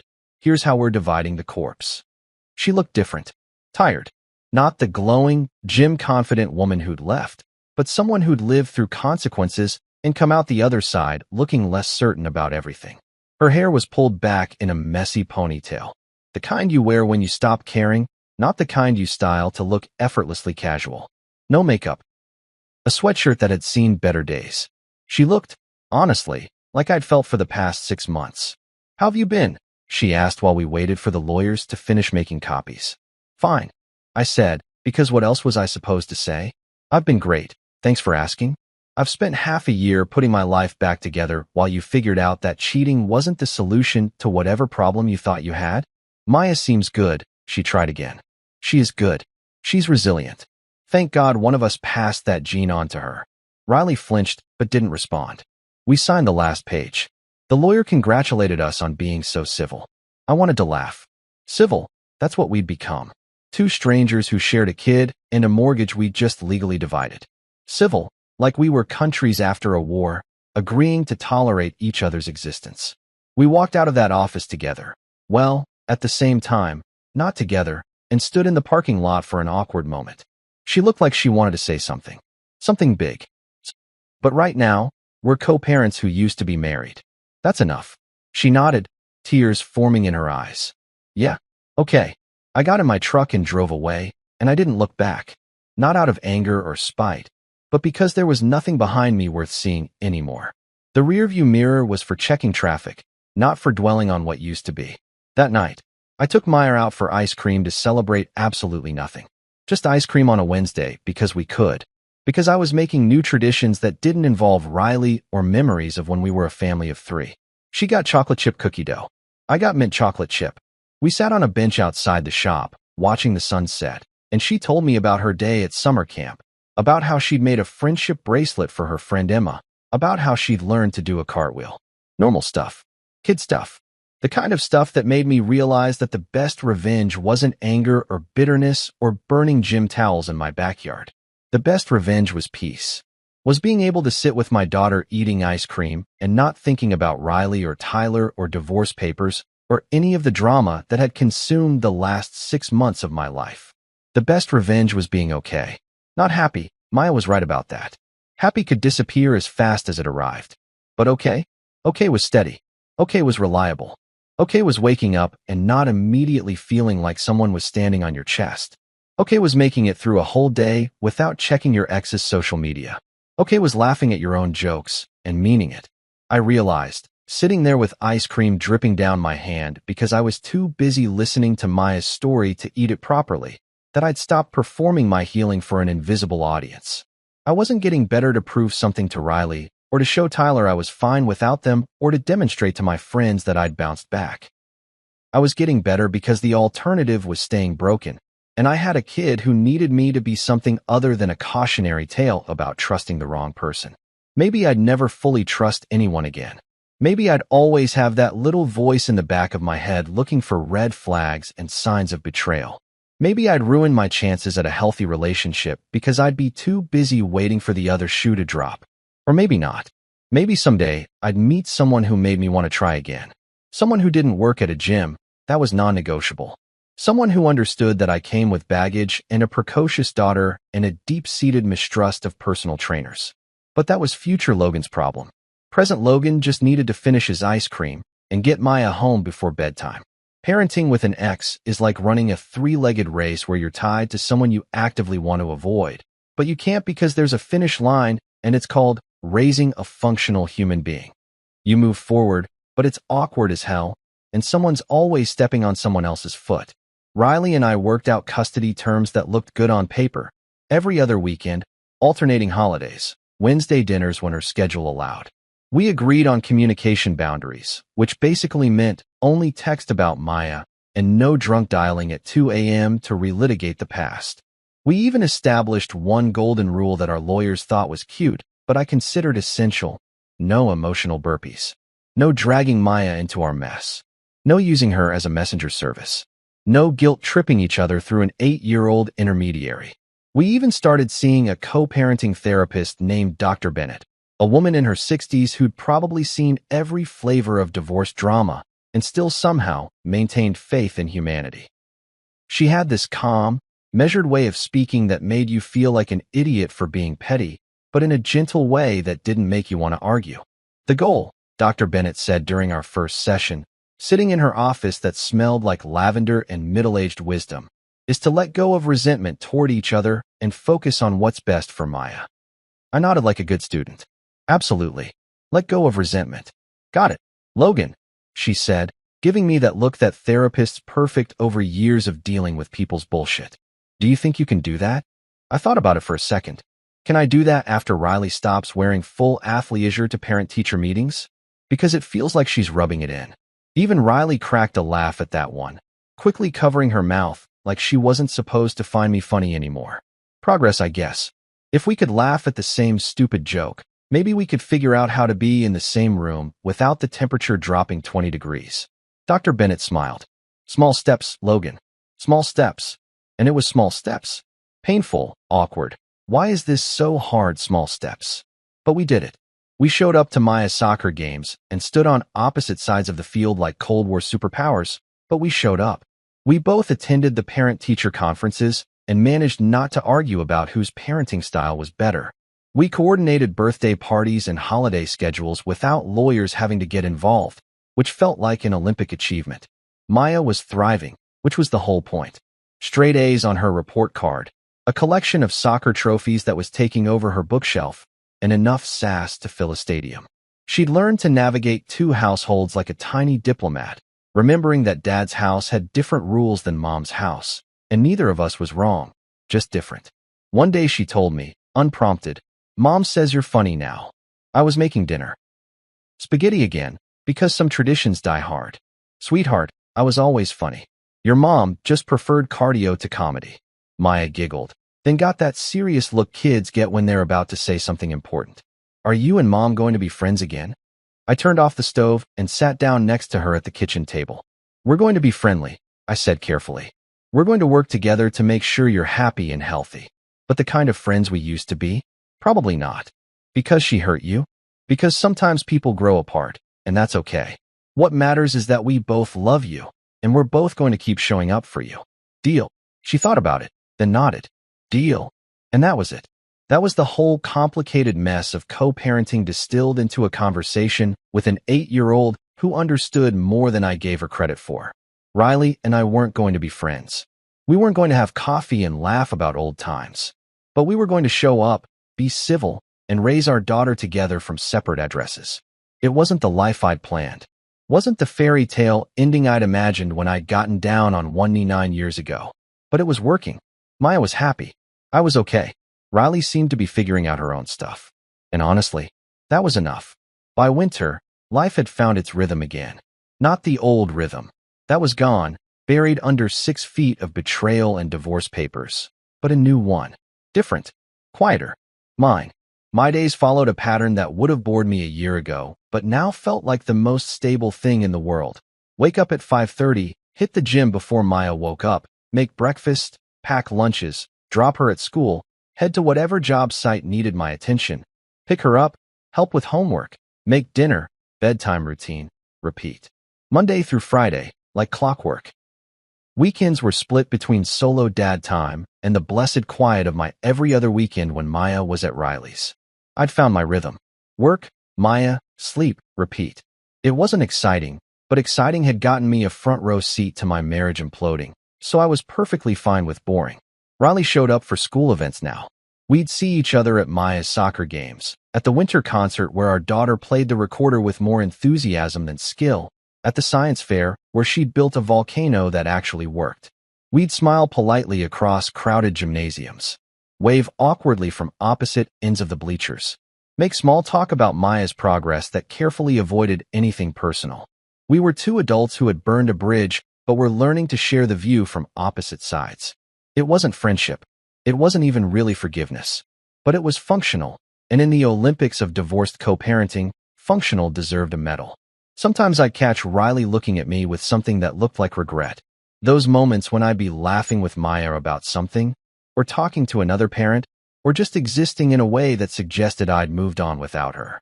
Her eyes would linger a little too long, and I could practically hear her wondering if she'd made the biggest mistake of her life. But I didn't gloat, didn't rub it in, didn't do the whole, look how well I'm doing without you performance. I just smiled like someone who'd finally upgraded from chaos to calm, from drama to peace, from being someone's husband to being my own person. My friends kept pushing me to date again. Jake was relentless about it, showing me dating apps like he was a sales rep for loneliness solutions. Dude, you're ready. he'd say, shoving his phone in my face with profiles of perfectly nice women who probably didn't deserve to deal with my trust issues. Sure, I'd say, scrolling past them without interest. But if she even mentions a personal trainer, I'm running. Like Olympic sprinter running. Usain Bolt has nothing on how fast I'll disappear. Not all women work out, man. It's not about working out. It's about the principle. Gyms are dead to me. Fitness instructors are dead to me. Anyone who uses the word gains unironically is dead to me. Jake would laugh, but I was only half joking. Maybe 60% joking. The other 40% was dead serious about my new deal breakers, which now included works at a gym, has a gym membership at Titan Fit specifically, talks about their trainer like he's a spiritual guide, and anyone named Tyler. The truth was, I wasn't ready. Despite what Jake thought, despite the well-meaning advice from everyone who thought being single was some kind of disease that needed curing, I was perfectly fine alone. Better than fine, actually. I was learning who Logan was without Riley, without the identity of being someone's husband, without having to compromise on paint colors or pretend to like decorative pillows. And honestly, I kind of liked him. A year later, it was Maya's 9th birthday. Riley and I stood across the table in my backyard, watching our daughter blow out her candles, surrounded by friends who had no idea their hostess came from a broken home. Our eyes met briefly over the flickering flames. No hate, no love. Just history. Just two people who used to mean everything to each other, and now we're just co-parents with shared custody and separate lives. Tyler was long gone from both our lives. Disappeared like a bad gym membership you finally cancel. Riley had changed. Therapy had actually worked, apparently. Cut her hair shorter. Dressed differently. Talked less about herself and more about Maya. She'd become someone I didn't recognize, which was probably for the best since the person I'd recognized had destroyed everything we'd built. I had changed too. Lost the anger. Found some abs. Gained a daughter who thought I was funny and a life that was entirely mine. No compromises. No lies. No checking phones or wondering where anyone was. Just me, Maya, and a future that didn't include betrayal as a plot twist. As I drove home that night after Riley took Maya for her sleepover weekend, I realized something important. Peace isn't about forgetting who hurt you. It's about being able to laugh about it later. It's about reaching a point where the story becomes just that, a story, not a wound, not a scar, just something that happened once, to a version of yourself you barely remember. So yeah, my wife left me for her trainer. But I got something better in return. Abs of resilience, a daughter who thinks I'm a superhero, and the unshakable satisfaction of knowing that the guy who did push-ups on my marriage now probably cries into his protein shakes.